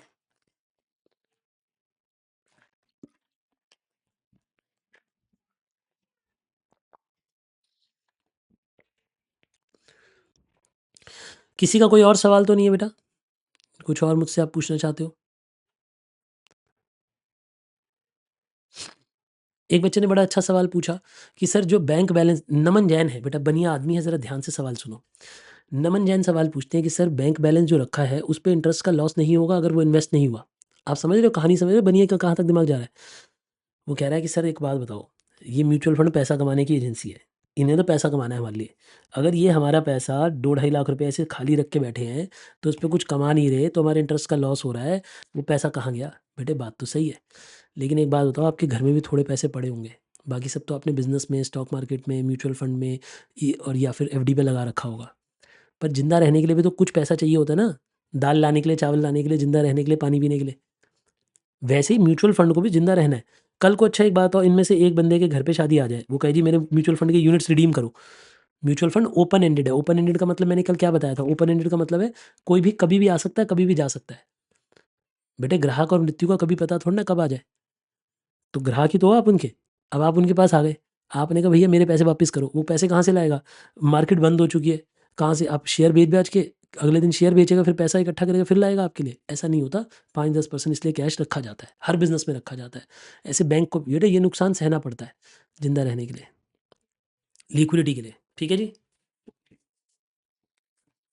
बोलिए मेरी बातें आपको समझ आई या नहीं? क्या इतना छोटा नहीं सोचा जाता, 2-4-5% पैसे पे जो ब्याज वेस्ट हो रहा है, हो रहा है। देखो हाँ, टेक्निकली अगर आप कहो तो पैसा वेस्ट हो रहा है, हो रहा है। इसका मतलब आप पता है क्या करो नमन जैन, चलो मैं आपको एक इसका उपाय बताता हूँ। नमन जैन आप पैसा लगाओ क्लोज़्ड एंडेड म्यूचुअल फंड में। क्लोज़्ड एंडेड म्यूचुअल फंड मतलब होता है, जो कहता है कि देखो भैया कपाट बंद हो गए। चलो मैं डिफरेंस बताता हूँ आपको, नोट्स पे आओ। ज़रा नोट्स वाली जगह पे चलो ज़रा। एक नोट पढ़ते हैं। लिखिए ज़रा, open ended mutual funds versus closed ended mutual funds. वैसे मैं थ्योरी क्लास में डिटेल में पढ़ाऊँगा इसके बारे में, अभी ज़्यादा डिटेल में नहीं पढ़ाऊँगा, बट अभी सिर्फ बेसिक इंट्रोडक्शन दे देता हूँ इसका, कि बेसिक इंट्रोडक्शन क्या कहता है open ended versus closed ended का। सुनो, देखो बेटा, ओपन एंडेड का मतलब होता है कि द्वार खुले हैं, ठीक है? जैसे मंदिर के, गुरुद्वारे के या किसी भी रिलीजियस प्लेस के द्वार खुले होते हैं, जो मर्जी आए, जो मर्जी जाए, है ना? तो वैसे ही द्वार खुले हैं यहाँ। आप ऐसे समझें कि यहाँ पे कपाट खुले हैं भैया, आप जब मर्जी आओ, जब मर्जी जाओ। आपके पास पूरी फ्रीडम है, आप एज़ अ यूनिट होल्डर जब मर्जी चाहो इन्वेस्ट करो। जैसे याद है चलते फंड के अंदर मिस्टर एक्स आ गए थे, कह रहे 50 लाख रुपए ले लो, इन्वेस्ट कर लो। याद आया आपको? कोई भी आ सकता है, ऐसे कोई भी वापस भी जा सकता है। कोई भी अपने रिडीम भी करा सकता है अपने यूनिट्स। अपने यूनिट्स रिडीम मतलब पैसा वापस लेके भी जा सकता है, अपने यूनिट देके पैसा लेके जा सकता है। क्या मेरी बातें आपको समझ आई मैंने क्या कहा? लेकिन क्लोज्ड एंडेड फंड में क्या होता है, देखो बेटा, मेरी बातों को गहराई से समझना। क्लोज्ड एंडेड फंड में स्कीम थोड़ी अलग है, कहानी थोड़ी अलग हो जाती है। क्लोज्ड एंडेड फंड का मतलब होता है कि द्वार बंद हो जाते हैं। इसमें ना, इसमें ऐसा नहीं रहता। इसमें एक बारी आप आए हो, आपने पैसा लगा दिया अपना, अब 3 साल का लॉक इन है या 5 साल का लॉक इन है, मतलब 3 या साल या 5 साल, 10 साल, 8 साल, जो भी उनकी स्कीम में होगा, पहले ही लिखा होगा उनके ब्रोशर में कि कितने समय का लॉक इन है। उतने समय का आपको लॉक इन देना पड़ेगा। उतने समय में आप अपना पैसा म्यूचुअल फंड हाउस से वापस नहीं माँग सकते। म्यूचुअल फंड हाउस से अपना पैसा वापस नहीं माँग सकते। अब आप बोलोगे सर ऐसे में तो पैसा ब्लॉक हो गया। अब नमन जैन ने पैसे लगा दिए, पता चला लेकिन 2 साल बाद उसे ज़रूरत पड़ गई, अब क्या करें? फिर ऐसे में आप अपने यूनिट्स मार्केट में बेच सकते हो, ओपन मार्केट में बेच सकते हो। लिस्टेड होती हैं ये यूजुअली लिस्टिंग करा देते हैं फिर इनकी। वो एक अलग एस्पेक्ट है, वो थ्योरेटिकल एस्पेक्ट है, मैं उस पे नहीं जाना चाहता, बट उसमें भी स्कोप होता है बाहर पैसा निकालने का, लेकिन उसमें फंड वापस नहीं देगा आपको पैसा, फंड नहीं दे रहा। आप आपस में पब्लिक ट्रेडिंग करके अपना पैसा वापस निकाल सकते हो कि अपने यूनिट किसी और को बेच दो और पैसा ले लो। क्या कहानी समझ आई मैंने क्या कहा? मतलब आप म्यूचुअल फंड हाउस के पास जाके पैसा वापस नहीं माँगोगे। वो नहीं देगा, यहाँ पे पैसा वो वापस नहीं देगा, यहाँ पे दे देगा। क्योंकि इन्हें वापस देना है पैसा, इसलिए इन्हें कैश रखना पड़ेगा। क्योंकि इन्हें वापस नहीं देना पैसा, इसलिए इन्हें कैश नहीं रखना पड़ेगा। I hope I have made my point absolutely clear कि क्यों इन्हें कैश मेंटेन करना होता है, क्यों इन्हें कैश मेंटेन नहीं करना होता। और ज़्यादातर म्यूचुअल फंड की स्कीम भारत में जो चलती हैं, 90% के आसपास, वो ओपन एंडेड होती हैं। क्या कहा मैंने, रिपीट करना? भारत में ज़्यादातर जो स्कीम्स चलती हैं, वो नए ओपन एंडेड होती हैं। पॉपुलर ओपन एंडेड ज़्यादा है, ठीक है? बट हाँ, अगर आप कमाई के नज़रिए से सोचें तो क्लोज एंडेड थोड़ा-सा ज़्यादा प्रॉफ़िट दे सकती हैं, बट उनमें रिजिडिटी होगी। क्या होगी? रिजिडिटी, कि आप ब्लॉक हो जाओगे थोड़े समय के लिए, और थोड़े समय बाद पैसा वापस भी मिल जाएगा ज़बरदस्ती, जबकि आपको नहीं चाहिए। सोचो, फ़ातिमा आपने पैसे लगाए 20 साल के लिए, लेकिन ये 4 साल बाद आपको पैसा वापस दे दे, तो भी तो आपको टैक्स पड़ गया ना बिना मतलब के 4 साल में। अगर आप 20 साल तक होल्ड करते हो तो आपका टैक्स तो 20 साल बाद पड़ता। तो इसीलिए ओपन एंडेड मतलब क्लोज़्ड एंडेड कई लोग नहीं इन्वेस्ट करना चाहते, ज़्यादातर लोग ओपन एंडेड में इन्वेस्ट करते हैं, जिन्हें लॉन्ग टर्म इन्वेस्टमेंट करनी है। मेरी बातें समझ आ गई?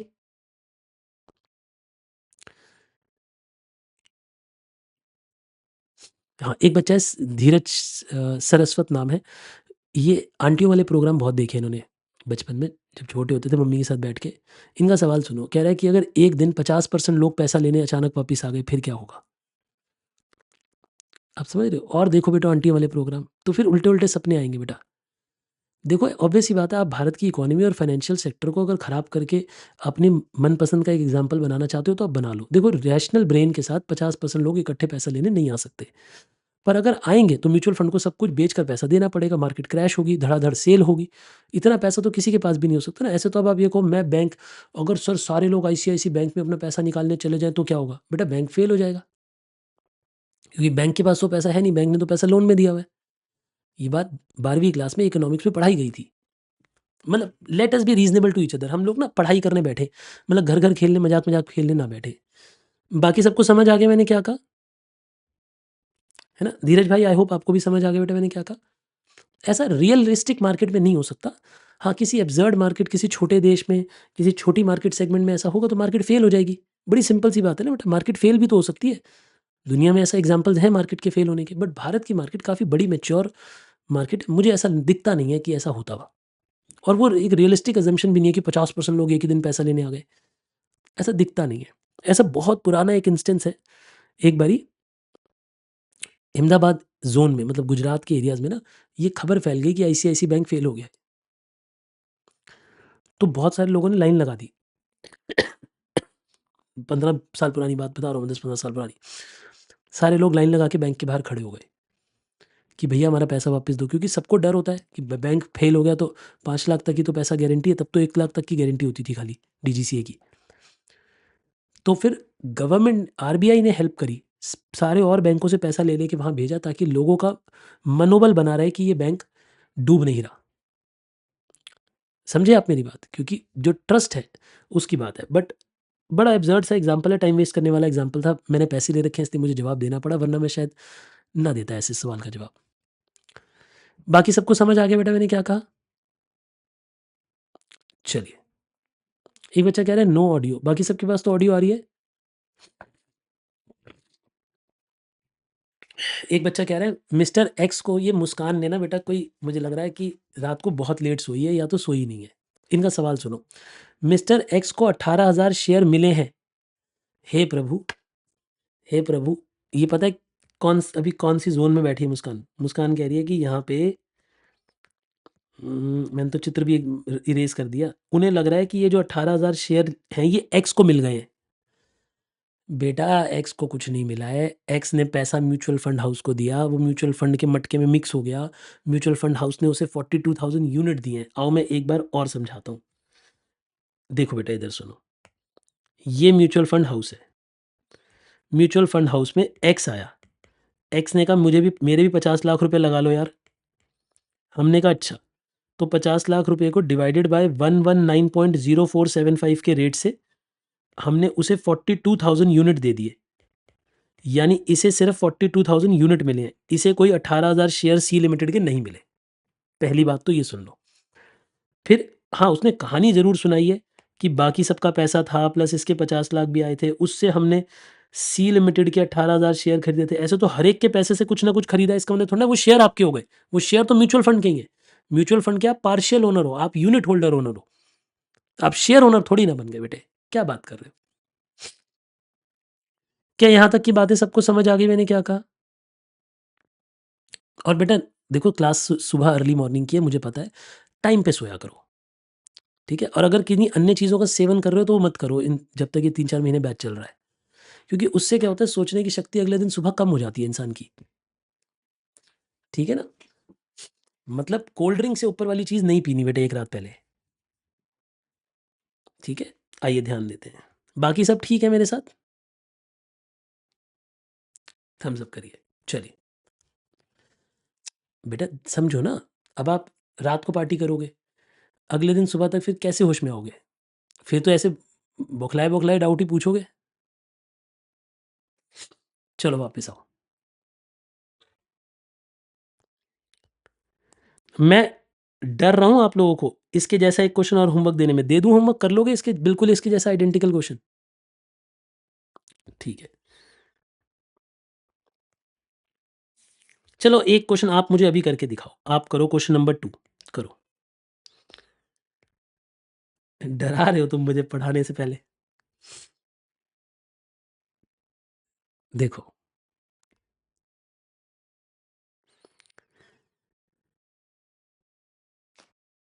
सिंड्रेला म्यूचुअल फंड नाम बड़ा प्यारा रखा है। कह रहा है देखो जी, Cinderella mutual fund has following assets in the scheme Rudolph at the close of the business on the 31st of March 2014। ठीक है। इन 4 कंपनियों में आपने पैसा लगाया है, इतने-इतने शेयर्स खरीद के रखे हैं, इतने-इतने रुपए में खरीदे हुए हैं, मतलब ये प्राइस है उनका। The total number of the units is 10 lakhs. The scheme Rudolf has accrued expenses of इतने एंड अदर लायबिलिटी ऑफ इतनी, यानी इनके पास खर्चे और लायबिलिटीज़ भी है। NAV per unit of the scheme निकालनी है। आप भी करिए, मैं भी करता हूँ, है ना? हम दोनों लोग इस क्वेश्चन को सॉल्व करते हैं।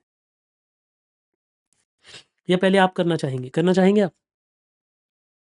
चलिए, जो बच्चे रिकॉर्डेड मोड पे पढ़ रहे हैं ज़रा वीडियो को पॉज़ करें, पहले 3-4 मिनट ट्राई करें, फिर वीडियो को प्ले करें। आइए देखें कैसे कर पाए बच्चे कि नहीं कर पाए। देखिए, अगर हमें सॉल्यूशन करना है सेकंड, स्टेटमेंट बना देते हैं पहले हम।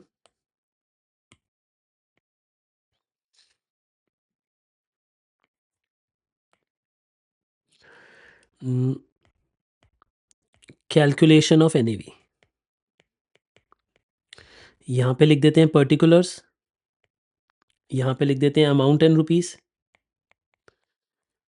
ठीक है बेटे, पहले लिख देते हैं एसेट्स। कौन कौन सी कंपनी थी? बड़ी भयंकर कंपनी थी, नायरोबी। 25,000 शेयर्स थे इनके, 20 रुपये का एक शेयर था, तो 5 लाख रुपीस की इन्वेस्टमेंट हमने नायरोबी लिमिटेड में की थी।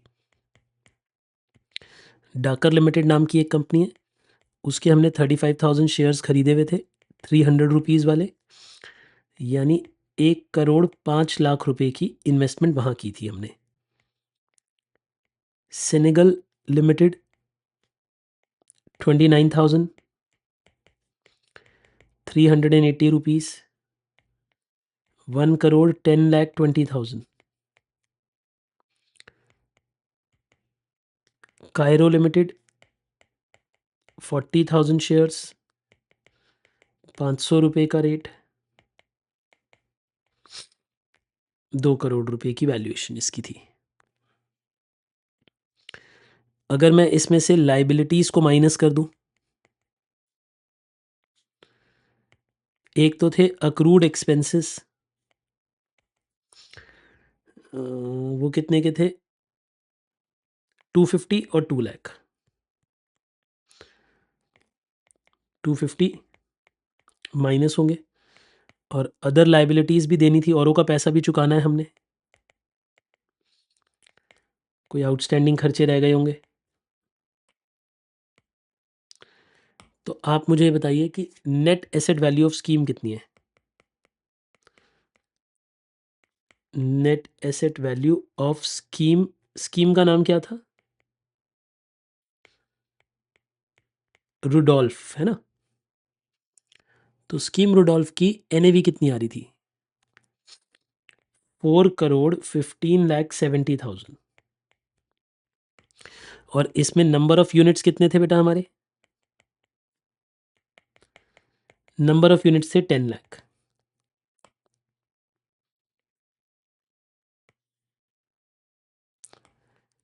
देखिए बेटे, तो अब आ जाएगा एनएवी पर यूनिट 41.57। कितने बच्चों का करेक्ट था? करेक्ट था बेटे, गुड, शाबाश।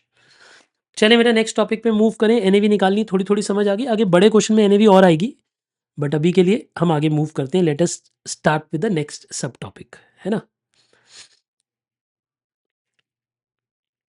आपने कहा जी सर, ये बातें हमें समझ आ गई। चलिए, कॉपी कर लिया ना आप लोगों ने सेकंड क्वेश्चन भी? नोट्स वाली कॉपी पे चलते हैं, आइए। ओपन एंडेड और क्लोज एंडेड लिखवा रहा था ना मैं, एक एक लाइन लिखवा ही देता हूँ इसमें। ओपन एंडेड में आप ये लिख लो कि एनीवन कैन इन्वेस्ट और redeem investment at any time.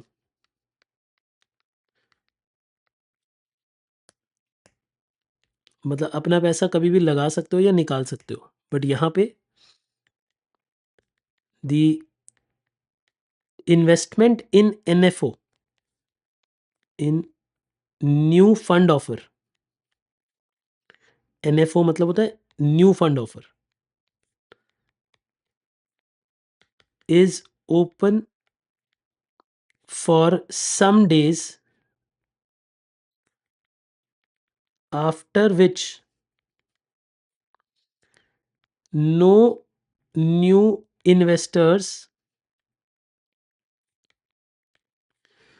Can, नए इन्वेस्टर पंप नहीं कर सकते, नो इन्वेस्टर्स कैन बाय, या no new investors can invest in this scheme, मतलब इस स्कीम में नए लोग पैसा नहीं लगा सकते, फिर क्लोज्ड हो जाते हैं, दरवाजे बंद हो जाते हैं। समझ गए आप ये बात? ओपन, बेटा बड़ा ईजी नाम रखा है, ओपन एंडेड क्लोज्ड एंडेड, मतलब दरवाजे की बात हो रही है कि दरवाजा खुला है या बंद है। खुला है तो जब मर्जी आओ, जब मर्जी जाओ, जब मर्जी शेयर यूनिट खरीद लो, जब मर्जी यूनिट बेच दो, जब मर्जी रिडीम कर लो। वो क्लोज एंडेड में आपके ऊपर अंकुश है कि भाई 15 दिन के अंदर अंदर जिन्होंने पैसा लगा दिया, उसके बाद नहीं। क्या ये बातें आपको समझ आ गई बेटा मैंने क्या कहा? बहुत बढ़िया।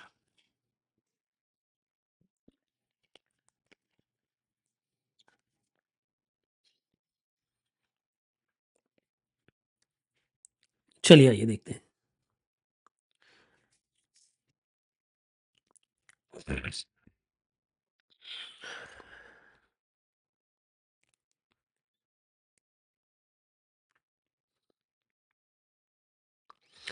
कंसेप्ट नंबर 2 पे आते हैं। लिखिए जरा, कैलकुलेशन ऑफ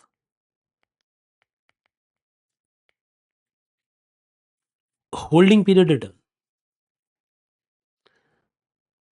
या फिर लिखिए calculation of return under mutual fund.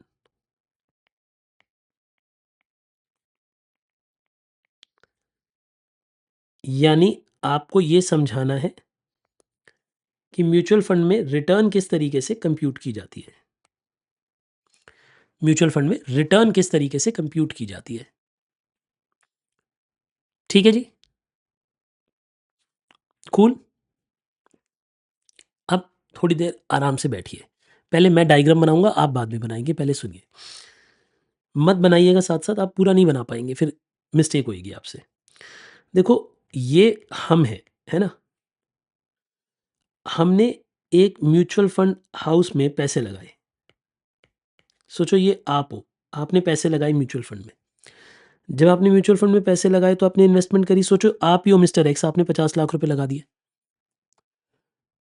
ठीक है, अब ये जो म्यूचुअल फंड हाउस है, इस पैसे को फिर मार्केट में इन्वेस्ट करेगा, है ना। अब कहीं इक्विटी में, कहीं डेट में, कहीं इंडेक्स में, कहीं तो पैसा लगाया जाएगा आपका। अग्री या डिसअग्री? भाई हमारा पैसा कहीं ना कहीं तो लगाया जाएगा, बिल्कुल ठीक बात है ना। तो ये हमारा पैसा अलग अलग जगह पे लगाएगा, अलग अलग कंपनियों में, अलग अलग बॉन्ड्स में, ऐसे पैसा लगाएगा। अब अल्टीमेट एम क्या है? अल्टीमेट एम तो ये है कि भाई हमने जब पैसा म्यूचुअल फंड को दिया, म्यूचुअल फंड इस पैसे को लगाए ऐसी जगह जहाँ पे ग्रोथ हो। ग्रोथ का मतलब क्या है समझो। हम म्यूचुअल फंड से कमाना कैसे चाहते हैं? हम ये चाहते हैं कि जब हमने पैसा दिया, मान लो जो शेयर आपने 100 रुपये का खरीदा, जब वो 1 साल बाद 115 रुपये का हो जाएगा, तो वो 15 रुपये की ग्रोथ का हिस्सेदार हम भी तो हैं, हाँ या ना? बेटे उस 15 रुपये की ग्रोथ के हिस्सेदार हम भी तो हैं, क्योंकि हमने भी तो वो पैसा दिया हुआ है जिससे वो शेयर आया है। तो जब टोटल एनएवी बढ़ेगी, जब टोटल इन सारी पैसों, मान लो ये सारा पैसा मिला के 5,000 करोड़ था, लेकिन जब को ये फ्यूचर में ये पैसा 7,000 करोड़ बन गया 2 साल में, तो जब ये 5,000 करोड़ 7,000 करोड़ बन गया, तो जितना ये अप्रिशिएट हुआ उतना हमारे यूनिट की एनएवी भी तो अप्रिशिएट की होगी। जो एनएवी 10 रुपये की थी वो भी तो 14 रुपये पे पहुंच गई होगी, यानी हमने भी तो उतने परसेंट कमा लिया होगा।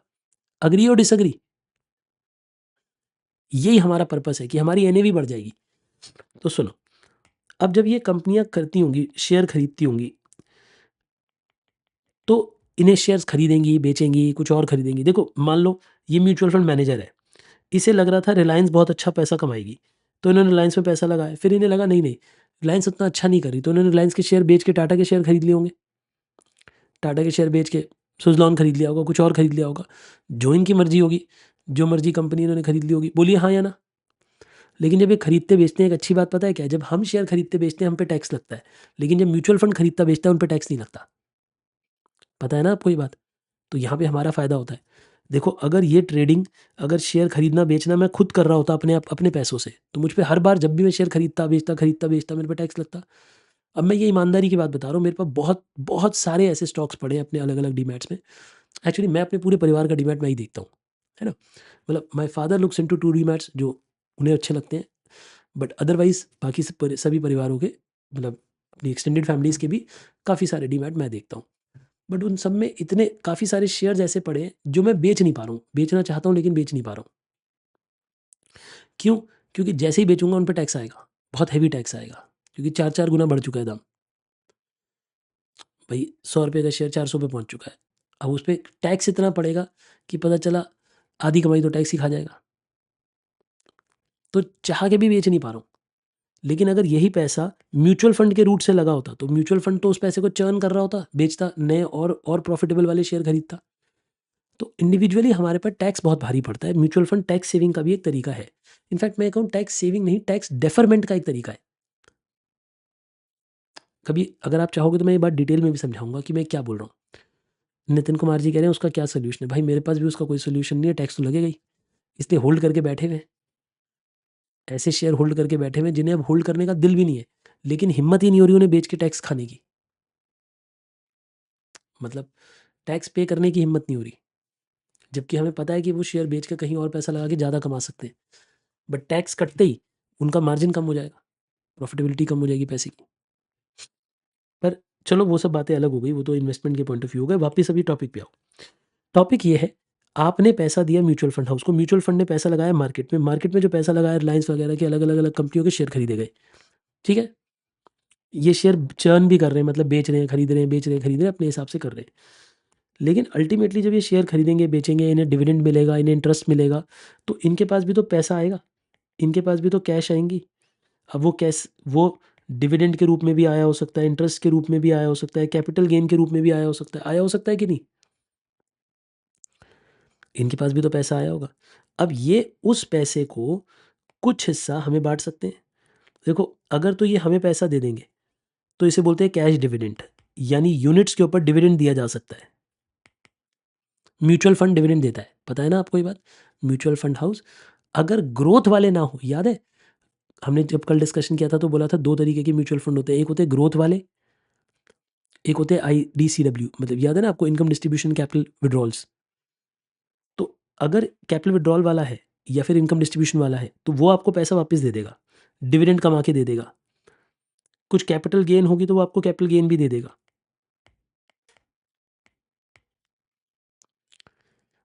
और कुछ पैसा नहीं भी दे पाएगा कैश में, जो एनएवी की ग्रोथ होगी। जैसे सोचो, आराम से समझना, इस पूरे एग्जाम्पल को डिटेल में समझो। आपने दिए थे 100 रुपये, आपने इन्वेस्ट किए थे 100 रुपये म्यूचुअल फंड में। उस पैसे की 100 रुपये को इन्वेस्ट करके उस पैसे की वर्थ हो गई 130 रुपीज़। 130 रुपीज़ में से कैश है लेकिन 7 रुपये, और 123 रुपीज़ क्लोजिंग एनएवी बन चुकी है। ये 7 रुपये उन्होंने आपको दे दिए कैश डिविडेंड के रूप में 3 रुपये, और कैश कैपिटल गेन के रूप में 4 रुपये उन्होंने आपको दे दिए। यानी इस कहानी में क्या हुआ है, इस पूरी कहानी को सुनो। इस पूरी कहानी में आपने म्यूचुअल फंड हाउस को दिए 100 रुपीज़। आपने म्यूचुअल फंड हाउस को कितने रुपीज़ दिए? 100 रुपीज़। वो म्यूचुअल फंड हाउस ने इन्वेस्ट किए 2-3 साल, उस पैसे पे ग्रोथ करी, उसे 130 रुपीज़ बना दिया। आपके 100 रुपये को 130 रुपये बना दिया, तो 30 रुपये आपकी कमाई हो गई। लेकिन उस 30 रुपये में से 7 रुपये आपको कैश में दे दिए, और 123 रुपये का आपका अभी भी यूनिट बचा है। तो मुझे आप ये बताओ, आपकी रियलाइज़्ड अर्निंग कितनी है और आपकी अनरियलाइज़्ड अर्निंग कितनी है? ये बताओ। 2 सवाल पूछ रहा हूँ। आप मुझे अपनी रियलाइज़्ड अर्निंग बताओ पहले। कितनी कमाई आपने रियलाइज़ कर ली? रियलाइज़ मतलब होता है जो मिल गई, प्राप्त हो गई। रियलाइज़्ड हो गई 7 रुपये। क्यों? क्योंकि 7 रुपये तो आपके घर आ गए। और आपकी अनरियलाइज़्ड कमाई कितनी है, ये बताओ? अनरियलाइज़्ड कमाई 23 रुपीज़ है, वेरी गुड। 123 नहीं है बेटा, रियलाइज़्ड कमाई, अनरियलाइज़्ड कमाई 23 है। 100 तो लगाए थे ना, वो कमाई थोड़ा ना है। तो यानी हमारी रियलाइज़्ड अर्निंग है 7 रुपये और अनरियलाइज़्ड अर्निंग है 23 रुपीज़। क्यों? क्योंकि 23 रुपीज़ हमारी एनएवी बढ़ रखी है, जो हमें मिली नहीं है। एनएवी बढ़ रखी है जो भी हमें मिली नहीं है, क्योंकि जब हम यूनिट बेचेंगे तो वो मिलेगी। अगर मैं यूनिट रिडीम कराऊँगा तो 123 में यूनिट रिडीम हो जाएगा, मुझे 23 रुपीज़ तब मिलेंगे एक्स्ट्रा। 100 तो मैंने ही दिए थे ना। तो यानी इधर कहानी को समझो, हमने इन्वेस्ट किया, इन्वेस्टमेंट से हमने हमारा पैसा था उसे म्यूचुअल फंड हाउस ने कहीं न कहीं इन्वेस्ट किया होगा। उस पैसे पे जो कमाई आई, उसमें से उन्होंने वो हमें दे दी, और जो बची हुई एनएवी है, तो देखो पहला गेन हमारा क्या था? Cash dividend. दूसरा गेन हमारा क्या था? कैश। और तीसरा हमारा जो गेन होता है, वो होती है अनरियलाइज़्ड कैपिटल गेन। यानी NAV 1 माइनस NAV 0, यानी 123 रुपये माइनस 100 रुपीज़, यानी 23 रुपीज़। ये हमारा अनरियलाइज्ड कैपिटल गेन है। क्या ये कहानी आपको समझ आ गई बच्चे? क्या ये पूरी कहानी समझ आई कि हमें अपनी कमाई कैसे-कैसे देखनी चाहिए? हमें अपनी कमाई में जो हमें डिविडेंड मिल गया, जो पैसा हमें मिल गया वो भी देखना चाहिए, और जो नहीं मिला वो भी देखना चाहिए। जो वेल्थ बढ़ गई है वो भी देखनी चाहिए। आपको याद है जब मैं कल आपको ऐसे कुछ फंड दिखा रहा था, एक फंड था ग्रोथ, याद करो, एक था डायरेक्ट ग्रोथ वाला फंड और एक था डायरेक्ट IDCW वाला। याद करो, इसकी NAV कुछ आ रही थी 29 रुपए के आसपास, इसकी NAV आ रही थी 21 रुपए के आसपास। याद है आपको? तो इसकी NAV इतनी कम क्यों थी? क्योंकि इसने 21 रुपए की NAV पे इसलिए क्योंकि इसने बीच में डिविडेंड्स बांटे होंगे। इसने आपको बीच-बीच में डिविडेंड दिया होगा। मतलब पिछले 5-6 साल में हर साल थोड़ा-थोड़ा, थोड़ा-थोड़ा करके डिविडेंड बाँटा होगा। कैपिटल गेन बाँटा होगा कैश में। यानी इन्होंने आपको कैश डिस्ट्रीब्यूशन करी है। यानी इनकम डिस्ट्रीब्यूशन या कैपिटल विथड्रॉल्स करी है इन्होंने इसमें आपके लिए। इसमें आपने नहीं करा। इसमें आपका वो पैसा वहाँ ही जुड़ता रहा। डिविडेंड आपको मिला ही नहीं। वो पैसा आपके नाम पे जुड़ता रहा, बढ़ता रहा, इसलिए ज़्यादा NAV दिखाई दे रही है। क्या बातचीत क्लियर हो गई? थम्स अप करिए बेटा, मुझे तभी इंडिकेशन मिलती है कि हाँ, समझ आ रहा है बच्चों को।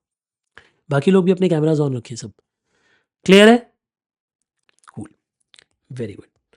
तो यानी आपको ये बात समझ आई कि जब हम रिटर्न देखना चाहते हैं म्यूचुअल फंड हाउस की, तो हम 3 तरीके से देख रहे हैं। देखो, हम 3 बातों को देख रहे हैं। कौन-कौन सी 3 बातों को देख रहे हैं जल्दी बताओ? हम कैश डिविडेंड्स देख रहे हैं, कितना हमें मिल गया। हम अपनी कैश जो हमारी कैपिटल गेन हुई है वो भी देख रहे हैं कि जो इन्होंने कैपिटल गेन करा उसका हिस्सा हमें कितना मिला, और प्लस जो हमें नहीं मिला, जितनी NAV बढ़ गई वो भी हमारी कमाई है। बेटा, जितनी कमाई हमारी बढ़ गई, जितनी NAV हमारी बढ़ गई वो भी हमारी कमाई है। अल्टीमेटली तो वो भी हमें मिलेगी फ्यूचर में। हाँ या ना? जो अनरियलाइज़ है वो भी कमाई है हमारी। तो हम इन तीनों को देखना चाहते हैं, इसी के बारे में हम चर्चा करेंगे। आप क्या ये डायग्राम बनाना चाहते हैं? आपको डायग्राम समझ आएगा रिवीजन में?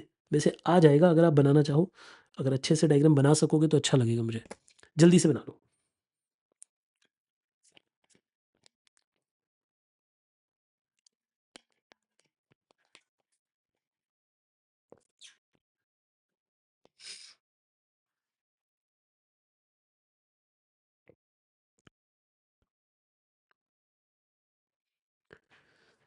जल्दी से बना लीजिए ताकि हम आगे बढ़ सकें।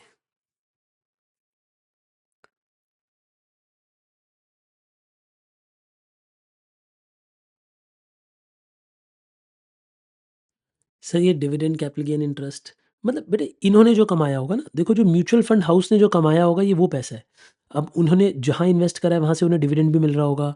अगर डिबेंचर्स में इन्वेस्ट किया होगा तो उन्हें इंटरेस्ट भी मिल रहा होगा। अगर उन्होंने कोई सिक्योरिटी बेची होगी तो कैपिटल गेन भी हुआ होगा।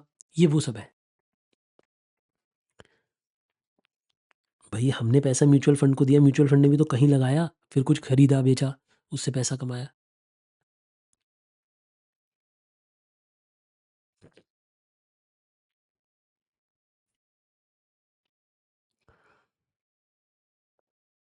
चलिए जी,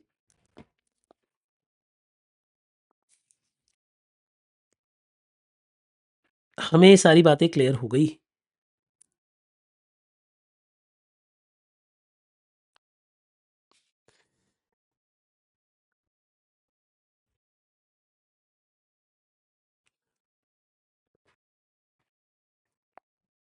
आइए, तो यहाँ तक की बातचीत आप सभी को समझ आ गई है। अब लिखना स्टार्ट करते हैं इसके बारे में। पहला स्टेप क्या होगा हमारा, है ना?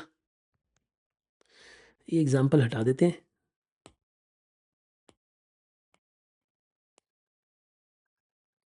देखिए, स्टेप 1, स्टेप 1 होता है कैलकुलेट करिए holding period return, HPR। HPR का मतलब होता है holding period return. Holding period return का मतलब होता है कि आपने जो पैसा जो म्यूचुअल फंड में लगाया, जितने समय आपने म्यूचुअल फंड को होल्ड किया, उतने समय में आपने कितना पैसा कमाया। मतलब अगर आपने एक म्यूचुअल फंड 6 महीने होल्ड किया, यूनिट्स को 6 महीने होल्ड किया तो 6 महीने में क्या कमाया, अगर 6 साल होल्ड किया तो 6 साल में क्या कमाया। ठीक है, तो देखिए कैलकुलेट कर रहे हैं हम होल्डिंग पीरियड रिटर्न को, किसको, होल्डिंग पीरियड रिटर्न। देखिए ऐसे लिखिए, it is the combined earning या combined return of whole holding period.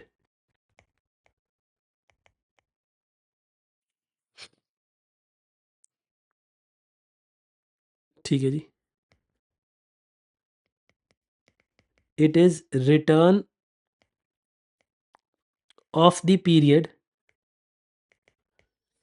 For which you were holding mutual fund units. It may be 1 day, 1 month, 6 months, 6 years, 60 years, कुछ भी हो सकता है। ठीक है जी,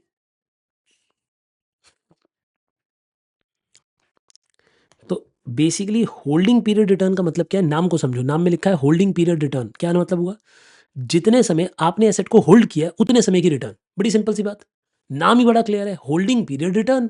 जितने समय आपने एसेट को होल्ड किया उतने पीरियड का रिटर्न बता दो। क्या कहा मैंने, रिपीट करूं, जितने समय आपने एसेट को होल्ड किया है उतने समय का रिटर्न बता दो भैया, बात खत्म, और कुछ नहीं चाहिए। तो देखो रिटर्न में क्या क्या आता है, अब देखना जरा, अब आप लिखना नहीं, पहले थोड़ी देर सुनना, ठीक है। अब ना मैं ये फॉर्मूले की डेवलपमेंट तक आपको लेके जा रहा हूं, होल्डिंग पीरियड रिटर्न। देखो पहली बात, अगर मैंने यूनिट में पैसा लगाया है तो मैं सबसे पहले तो यूनिट में ये देखूंगा कि यूनिट की एनएवी कितनी बड़ी है। अग्री या डिसअग्री? देखो सबसे इंपॉर्टेंट चीज तो मेरे लिए एनएवी है, एनएवी कितनी बड़ी है। मान लो मैंने एक एग्जांपल लेते, मैंने एक यूनिट को 6 महीने रखा, तो 6 महीने में एनएवी कितनी बड़ी मैं ये देखना चाहता हूँ। मतलब मान लो मैंने खरीदा था तो 100 रुपये का था, बेचा तो 123 रुपये का, तो मुझे 23 रुपये की एनएवी बढ़ गई। तो ये 23 रुपीज़ का मेरा अनरियलाइज कैपिटल गेन है। अनरियलाइज कैपिटल गेन मतलब ये मुझे अभी मिला नहीं है, ऑब्वियसली मैं जब बेचूंगा तब मिलेगा, लेकिन ये मेरे को, ये मेरी कमाई इतनी हो चुकी है। क्यों हो चुकी है? क्योंकि अगर मैं आज यूनिट रिडीम करने जाऊँ तो मुझे 23 रुपये की कमाई मिल जाएगी। मैंने 100 रुपये का यूनिट खरीदा था, वो 123 का हो चुका है। अग्री और डिसअग्री? जल्दी बोलिए बेटे। आपने कहा अग्री है, ठीक है सर, ये बात तो मैं समझ आ गई। अब मैं आपसे पूछता हूँ, कैश डिविडेंड्स कितने मिले हैं वो भी ऐड कर दो, और कैश कैपिटल गेन आपको कितनी मिली है। अगर कंपनी ने आपको कैश कैपिटल गेन, मतलब म्यूचुअल फंड हाउस ने आपको कैपिटल गेन भी बांट दिया तो वो भी ऐड कर दो, इन सबको ऐड कर दो, और इन सबको ऐड करके डिवाइड कर दो आप ओपनिंग एनएवी से। क्यों ओपनिंग एनएवी से डिवाइड क्यों करते हैं ये बताओ मुझे। आप मुझे इस बात के बारे में जवाब दीजिए कि इस पूरे को ओपनिंग एनएवी से डिवाइड करना सही क्यों रहता है। क्योंकि हमने कितने पैसे लगाए थे वो डिनोमिनेटर में आना चाहिए। डिनोमिनेटर में क्या आना चाहिए बेटा, हमने कितने पैसे लगाए थे, बेस तो वही है ना। क्योंकि मैंने आज 100 रुपये लगाए, ठीक है जी, तो 100 रुपये पे क्या कमाया मैं वो देखना चाहता हूँ। देखो अब मैंने, याद करो मैंने एक एग्जांपल बताया था, लिखना मत सुनना। तो आप ये बोलोगे 23 रुपीज़ एनएवी बढ़ गई, 4 रुपये का डिविडेंड मिल गया, नहीं 3 रुपये का डिविडेंड मिल गया, 7 रुपये का 4 रुपये का कैपिटल गेन मिल गया, और मैंने 100 रुपये लगाए थे, तो मेरे को 30% की कमाई आ गई है। इसका मतलब मुझे 30% की कमाई आ गई है। सबको समझ आई है कहानी? सबको ये कहानी याद आ गई? मैं भी इसके क्वेश्चन कराऊंगा, चिंता क्यों कर रहे हो, बट थोड़ी थोड़ी बात समझ आई। देखो हम ये देखते हैं होल्डिंग पीरियड रिटर्न में कि हमने जो पैसे लगाए वो कितने थे, उस पैसे की वर्थ कितनी बड़ी, प्लस इस रास्ते में हमें कितना कैश भी मिला।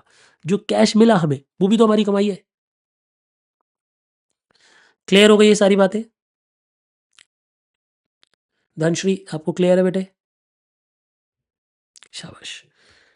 चलिए, तो होल्डिंग पीरियड रिटर्न आपको समझ आ गया है ना। ये तो हो गया हमारा स्टेप नंबर 1।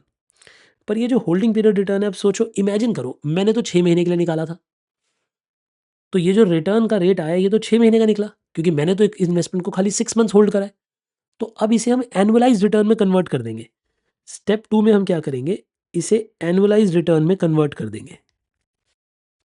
मतलब कन्वर्ट इनटू एनुअलाइज्ड रिटर्न, यानी आप इस रिटर्न को एनुअलाइज्ड रिटर्न में कन्वर्ट कर दो, एनुअल रिटर्न में कन्वर्ट कर दो। आप ये कहो कि अरे नहीं नहीं, ये अभी 1 साल की कमाई नहीं है, क्योंकि समझ तो तब आएगी ना जब 1 साल की कमाई हो। बेटा 6 महीने की कमाई समझ कैसे पाओगे? अच्छा एक बात बताओ, मैंने कोई यूनिट 6 महीने के लिए रखा, कोई 8 महीने के लिए रखा, कोई 6 महीने 5 महीने के लिए रखा, तो उनको मैं कंपेयर नहीं कर सकता। मुझे सबकी रिटर्न एनुअल रिटर्न लाके फिर कंपेयर करनी चाहिए। मुझे सबकी रिटर्न्स एनुअल रिटर्न बना के फिर कंपेयर करनी चाहिए। करेक्ट वरुण गुप्ता जी? ठीक बात है? चलिए, तो हम एनुअलाइज्ड रिटर्न कैसे बनाएंगे, देखिए।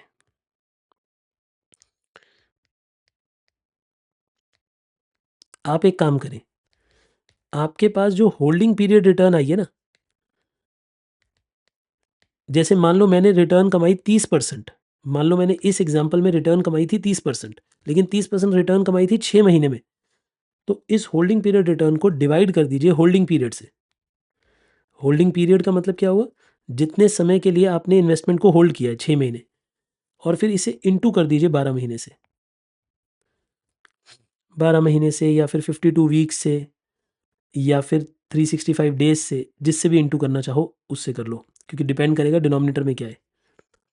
यानी अगर डिनोमिनेटर में डेज होंगे तो 365 डेज से करना, अगर यहाँ पे वीक्स होंगे तो 52 वीक्स से करना, अगर यहाँ पे मंथ्स होंगे तो इंटू 12 मंथ से करना। अच्छा सर, यानी आपने ये सोचा कि अगर हमने 30% कमाया 6 महीने में, तो 12 महीने में कितना कमाते, तो हम 60% कमा लेते। इसका मतलब हमारी एनुअलाइज रिटर्न है 60%। इसका मतलब हमारी एनुअलाइज रिटर्न है 60%। क्लियर हो गई ये बात भी श्रुति, कि हमने अपनी होल्डिंग पीरियड रिटर्न को एनुअल रिटर्न में कन्वर्ट कर दिया। मैं दोबारा इन दोनों फॉर्मूलाज को समझाता हूँ और फिर क्वेश्चन पे लेके चलता हूँ, ठीक है ना। सुनो, हम टॉपिक पढ़ रहे हैं calculation of return under holding period, under mutual fund. हम म्यूचुअल फंड में इन्वेस्ट कर रहे हैं। देखो, जब हम म्यूचुअल फंड में इन्वेस्ट करते हैं, ज़रा ध्यान से समझना, मैं थोड़ी तेज़ चलूँगा। जब हम पैसा म्यूचुअल फंड में लगाते हैं तो हमारा पैसा म्यूचुअल फंड लोग मार्केट में लगाते हैं, और जब हमारा पैसा मार्केट में लगता है तो मार्केट में फिर कमाइयाँ होती हैं। ऑब्वियस सी बात है, जब इक्विटी खरीदी होगी हमारे म्यूचुअल फंड हाउस ने तो वहाँ से डिविडेंड मिल रहा होगा, डिबेंचर्स खरीदे होंगे तो इंटरेस्ट मिल रहा होगा। इनमें से कुछ सिक्योरिटीज़ को बेचेंगे, हमें नहीं पता होगा, वो डिसीजन उनका है, वो तो फंड मैनेजर का डिसीजन है। किसी सिक्योरिटी को बेचेगा, खरीदेगा, तो वहाँ पे कैपिटल गेन्स होंगे। अब उनमें से कुछ पैसा तो वो कैश में हमें बांट देते हैं, cash dividend, cash capital gain, और कुछ पैसा नहीं बांटते। जो नहीं बांटते उससे एनएवी बढ़ती है। जो पैसा वो हमें नहीं बांटते हैं वो एनएवी बढ़ा देता है, तो एनएवी बढ़ जाती है। तो बेसिकली हमारी 3 तरह की कमाई है। हमारी कौन-कौन सी 3 तरह की कमाई है, जल्दी बताओ? Cash dividend, cash capital gain जो हमें मिल गया, और unrealised capital gain. Unrealised capital gain वो है जो हमें नहीं मिला, जो तब मिलता है जब हम यूनिट को बेचते हैं, रिडीम करते हैं। तो हम होल्डिंग पीरियड रिटर्न में तीनों को देखते हैं, cash dividend, cash capital gain जो हमें मिल गया, और वो पैसा जो हमें नहीं मिला। जितनी एनएवी बढ़ गई है वो अनरियलाइज्ड गेन है। वो हाथी के वो दांत हैं जो दिखते हैं खाली। क्यों? क्योंकि इतनी एनएवी बढ़ गई तो हमें दिखाई दे रहा है कि वो गेन है, लेकिन मेरे हाथों में नहीं आया वो। ठीक है जी। और इसे हम डिवाइड कर देते हैं कितना पैसा हमने लगाया, लेकिन ये तो टोटल पीरियड की रिटर्न आ गई, जितने पीरियड हमने इन्वेस्टमेंट को होल्ड किया। लेकिन अगर मैंने इन्वेस्टमेंट को खाली 6 मंथ्स होल्ड किया, तो मुझे तो एनुअलाइज रिटर्न जाननी है। तो मैं क्या करूंगा, इसका जो आंसर आएगा उसे डिवाइड बाय 6 मंथ्स कर दूंगा और इंटू 12 मंथ्स कर दूंगा, ताकि मेरे पास एनुअल रिटर्न का आंसर आ जाए, ताकि मेरे पास एनुअल रिटर्न का आंसर आ जाए। क्या मेरी बातें क्लियर हो गई? क्या आपने ये रूल लिख लिए बेटा मेरे साथ? अगर आपने ये रूल लिख लिए हैं तो I will be very happy. फिर हम प्रोसीड कर सकते हैं क्वेश्चन की तरफ। आइए जी, क्वेश्चंस पे चलते हैं। एक आधा क्वेश्चन पढ़ लेते हैं इसके बारे में, है ना, थोड़ा सा हमारा बेस बिल्डअप हो जाएगा। बोलिए, तैयार हो आप? क्वेश्चन नंबर 5 पढ़ो, 5। फोर्थ में होमवर्क दूंगा आज, ठीक है ना। क्वेश्चन नंबर 5 पढ़िए, देखिए क्या कहता है। क्वेश्चन नंबर ये कहता है कि देखो, हमने mutual fund had a NAV of ₹20 at the beginning of the month. एक महीने की बात बता रहे हैं, उस महीने की बिगिनिंग में हमारी म्यूचुअल फंड की एनएवी थी ₹20। ठीक है। Made income and capital gain distribution of this and this, यानी उन्होंने हमें ये पैसा बांटा है। तो देखिए, वो हमें ये कह रहे हैं, आइए ज़रा, ये रहा हमारा म्यूचुअल फंड।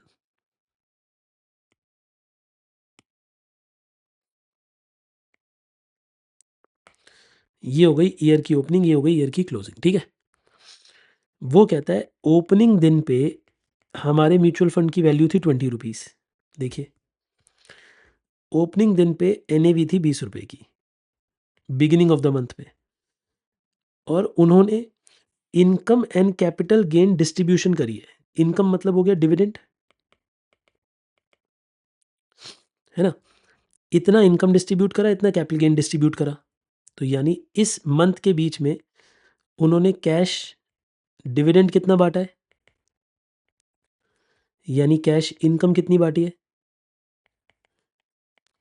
0.0375। और कैश कैपिटल गेन कितना दिया है?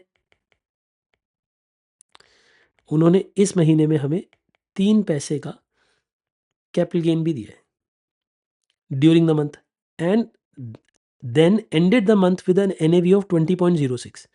और उनकी क्लोजिंग एनएवी कितनी है बच्चे? 20.06। क्या कहानी समझ आ गई? यानी ओपनिंग एनएवी भी पता है, क्लोजिंग एनएवी भी पता है, और इस महीने के बीच में उन्होंने हमें जो डिविडेंड और कैपिटल गेन बांटा है वो भी पता है। लेकिन एक बात ध्यान रखना, ये सारी की सारी इंफॉर्मेशन 1 मंथ की है। ये सारी की सारी इंफॉर्मेशन 1 मंथ की है। ध्यान रखोगे ये बात? तो अच्छा मुझे एक बात बताओ, इससे जो मैं रिटर्न निकालूंगा वो मंथली रिटर्न आएगी या एनुअल आएगी? जब पहले स्टेप में आप निकालोगे, जो होल्डिंग पीरियड रिटर्न आएगी वो मंथली आएगी, क्योंकि इस इन्वेस्टमेंट को हमने 1 मंथ होल्ड किया है। ये सारी जानकारी सिर्फ 1 मंथ की है बेटे, ठीक है ना? तो पढ़िए, वो हमें कहता है कैलकुलेट दी मंथली रिटर्न। वो खुद ही कह रहा है monthly return. Monthly return is 1 month holding period return.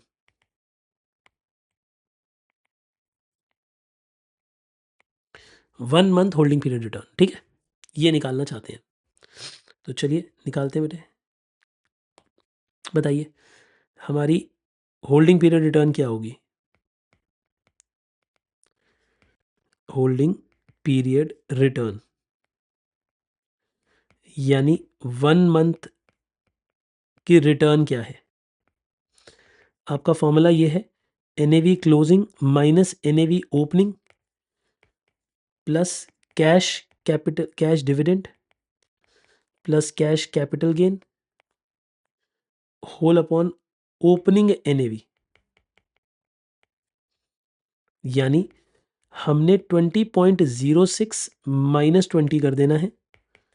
Dividend है 0.0375, फिर ये है 0.03 and whole upon 20 into 100।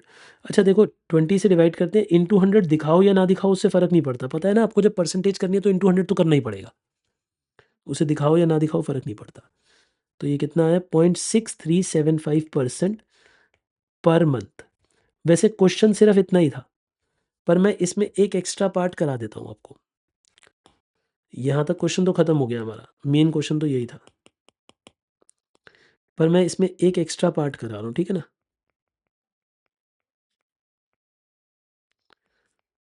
Not asked in this question.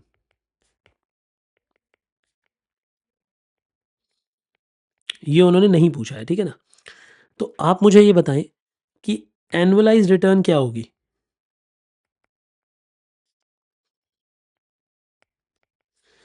आप ये कहेंगे holding period return upon holding period into 12 months, यानी कि 0.6375% डिवाइडेड बाय होल्डिंग पीरियड कितना था? 1 मंथ इंटू 12 मंथ्स। कितना है बेटे?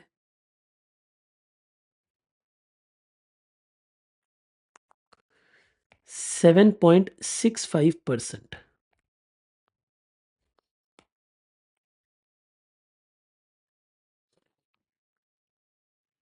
ठीक है जी, 7.65%।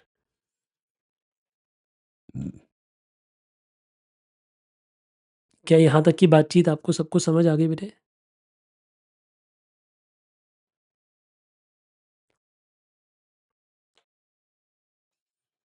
कोई और सवाल किसी का?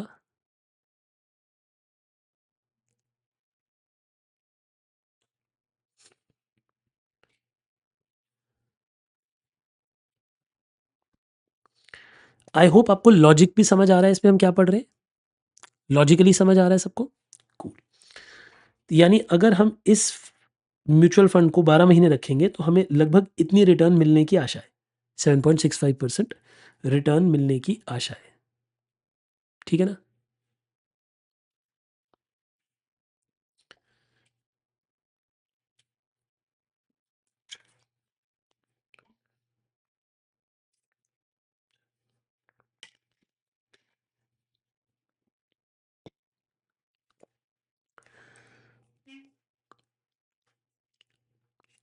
बोलिए, क्लियर है ये बात?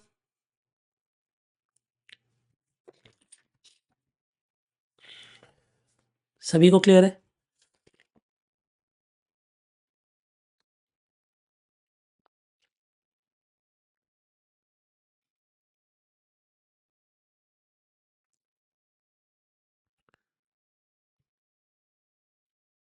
चलिए आगे देखते हैं।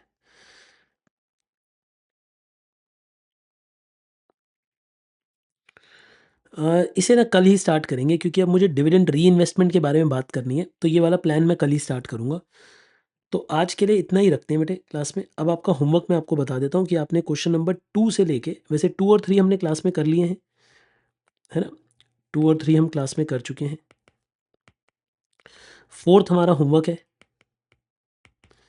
इसका सॉल्यूशन आप जैन 26 की आरटीपी डाउनलोड करके भी देख सकते हो। मिल जाएगी आपको ऑनलाइन, और वैसे मैं इसका सॉल्यूशन सेट दे भी दूँगा आपको, डोंट वरी, टाइप्ड। और ये हमारा क्लास वर्क था, क्वेश्चन नंबर 5। आज हमने कम ही पढ़ा है क्योंकि अभी हम बेस बिल्डिंग पे ही हैं। आपके पास मेरे लिए कोई भी सवाल है तो अब आप मुझसे पूछ सकते हैं। वो सब बच्चे जो रात को लेट सोए हैं, अब वो अपने सवाल मुझसे पूछ सकते हैं। चाहे वो लॉजिकल हो, चाहे इलॉजिकल हो, सब पूछ सकते हैं। एक बच्चा कहता है कि can you explain cash capital gain please? देखो, कैश कैपिटल गेन का मतलब क्या होता है?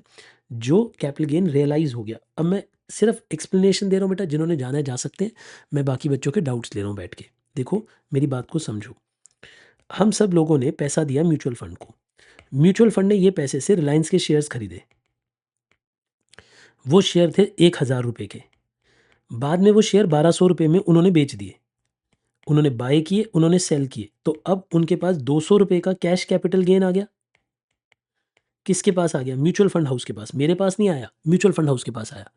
म्यूचुअल फंड हाउस ने इस पैसे को डिवाइड बाय यूनिट्स कर दिया। पर यूनिट मान लो 1 रुपए का आ गया, तो वो 1-1 रुपया उन्होंने सबको बाँट दिया कि ले लो भैया, एन्जॉय करो, 1-1 रुपए की कमाई हुई है। उन शेयर्स पे जो हमने बेच दिए हैं। तो कैपिटल गेन तब होता है जब आप शेयर बेच देते हो। तो ये वाले जो शेयर बेचने पे कैपिटल गेन हुआ, उसको उन्होंने कैश में बाँट दिया।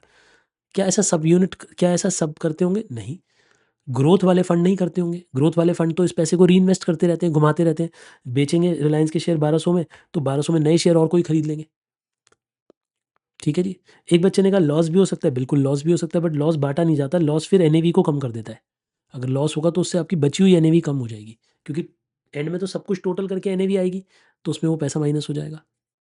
ठीक है। एक बहुत अच्छा सवाल एक बच्चे ने पूछा कि सर क्लास नोट्स, बेटा जो नोट्स मैं क्लास में लिखता हूँ, ये जो मेरी फाइल है, ये मैं आपको नहीं दूँगा। आप जो मर्ज़ी कर लें। इसके लिए बहुत बड़े-बड़े बच्चों ने बहुत सारी अलग-अलग जगह से अप्रोच भी लगवा ली, ये मैं नहीं दूँगा। नोट्स आपको लिखने पड़ेंगे। हाँ, ये जो सॉल्यूशन मैं सॉल्व करता हूँ, जो मैं क्लास के अंदर सॉल्यूशंस करूँगा, ये इनकी फाइल मैं आपको चैप्टर खत्म होने पे दे दूँगा। मेरे हैंड रिटन, मैं दोबारा बोल दूँ, हैंड रिटन सॉल्यूशंस आपको मिल जाएँगे, लेकिन हैंड रिटन नोट्स मैं कभी नहीं दूँगा। वो आपको बनाने पड़ेंगे, तभी आपका क्लास में फ़ोकस होगा। वो भी मैं अगर आपको दे दूँगा, तो आप भयंकर कामचोर बच्चे बन जाएँगे। आप जो थोड़ा बहुत फ़ोकस करते हैं क्लास में, आप वो भी बंद कर देंगे। आपका ध्यान ही नहीं रहेगा। हाँ जी बेटा, कल भी क्लास होगी, क्लास सातों दिन चलेगी, क्लास में कोई छुट्टी नहीं है। ये सातों दिन की क्लास है, ठीक है? संडे को उल्टा बड़ी क्लास होगी। कहीं आपको लग रहा हो छुट्टी होगी। ठीक है? बोलिए बेटा, इतनी बातें समझ आ गई? एक, मुझे लगता है अब और किसी का कोई सवाल बचा नहीं है। जो भी आपके सवाल रेलेवेंट थे वो मैंने ले लिए हैं। इर्रेलेवेंट सवालों को मैंने इग्नोर कर दिया है यहाँ पे इस वीडियो में। कल मिलेंगे, आगे पढ़ेंगे, ठीक है जी? अब चैप्टर आज से स्टार्ट हुआ है बेसिकली, कल मज़ा आना स्टार्ट होगा। कल हम थोड़ा हेवी टॉपिक के ऊपर चलेंगे धीरे-धीरे।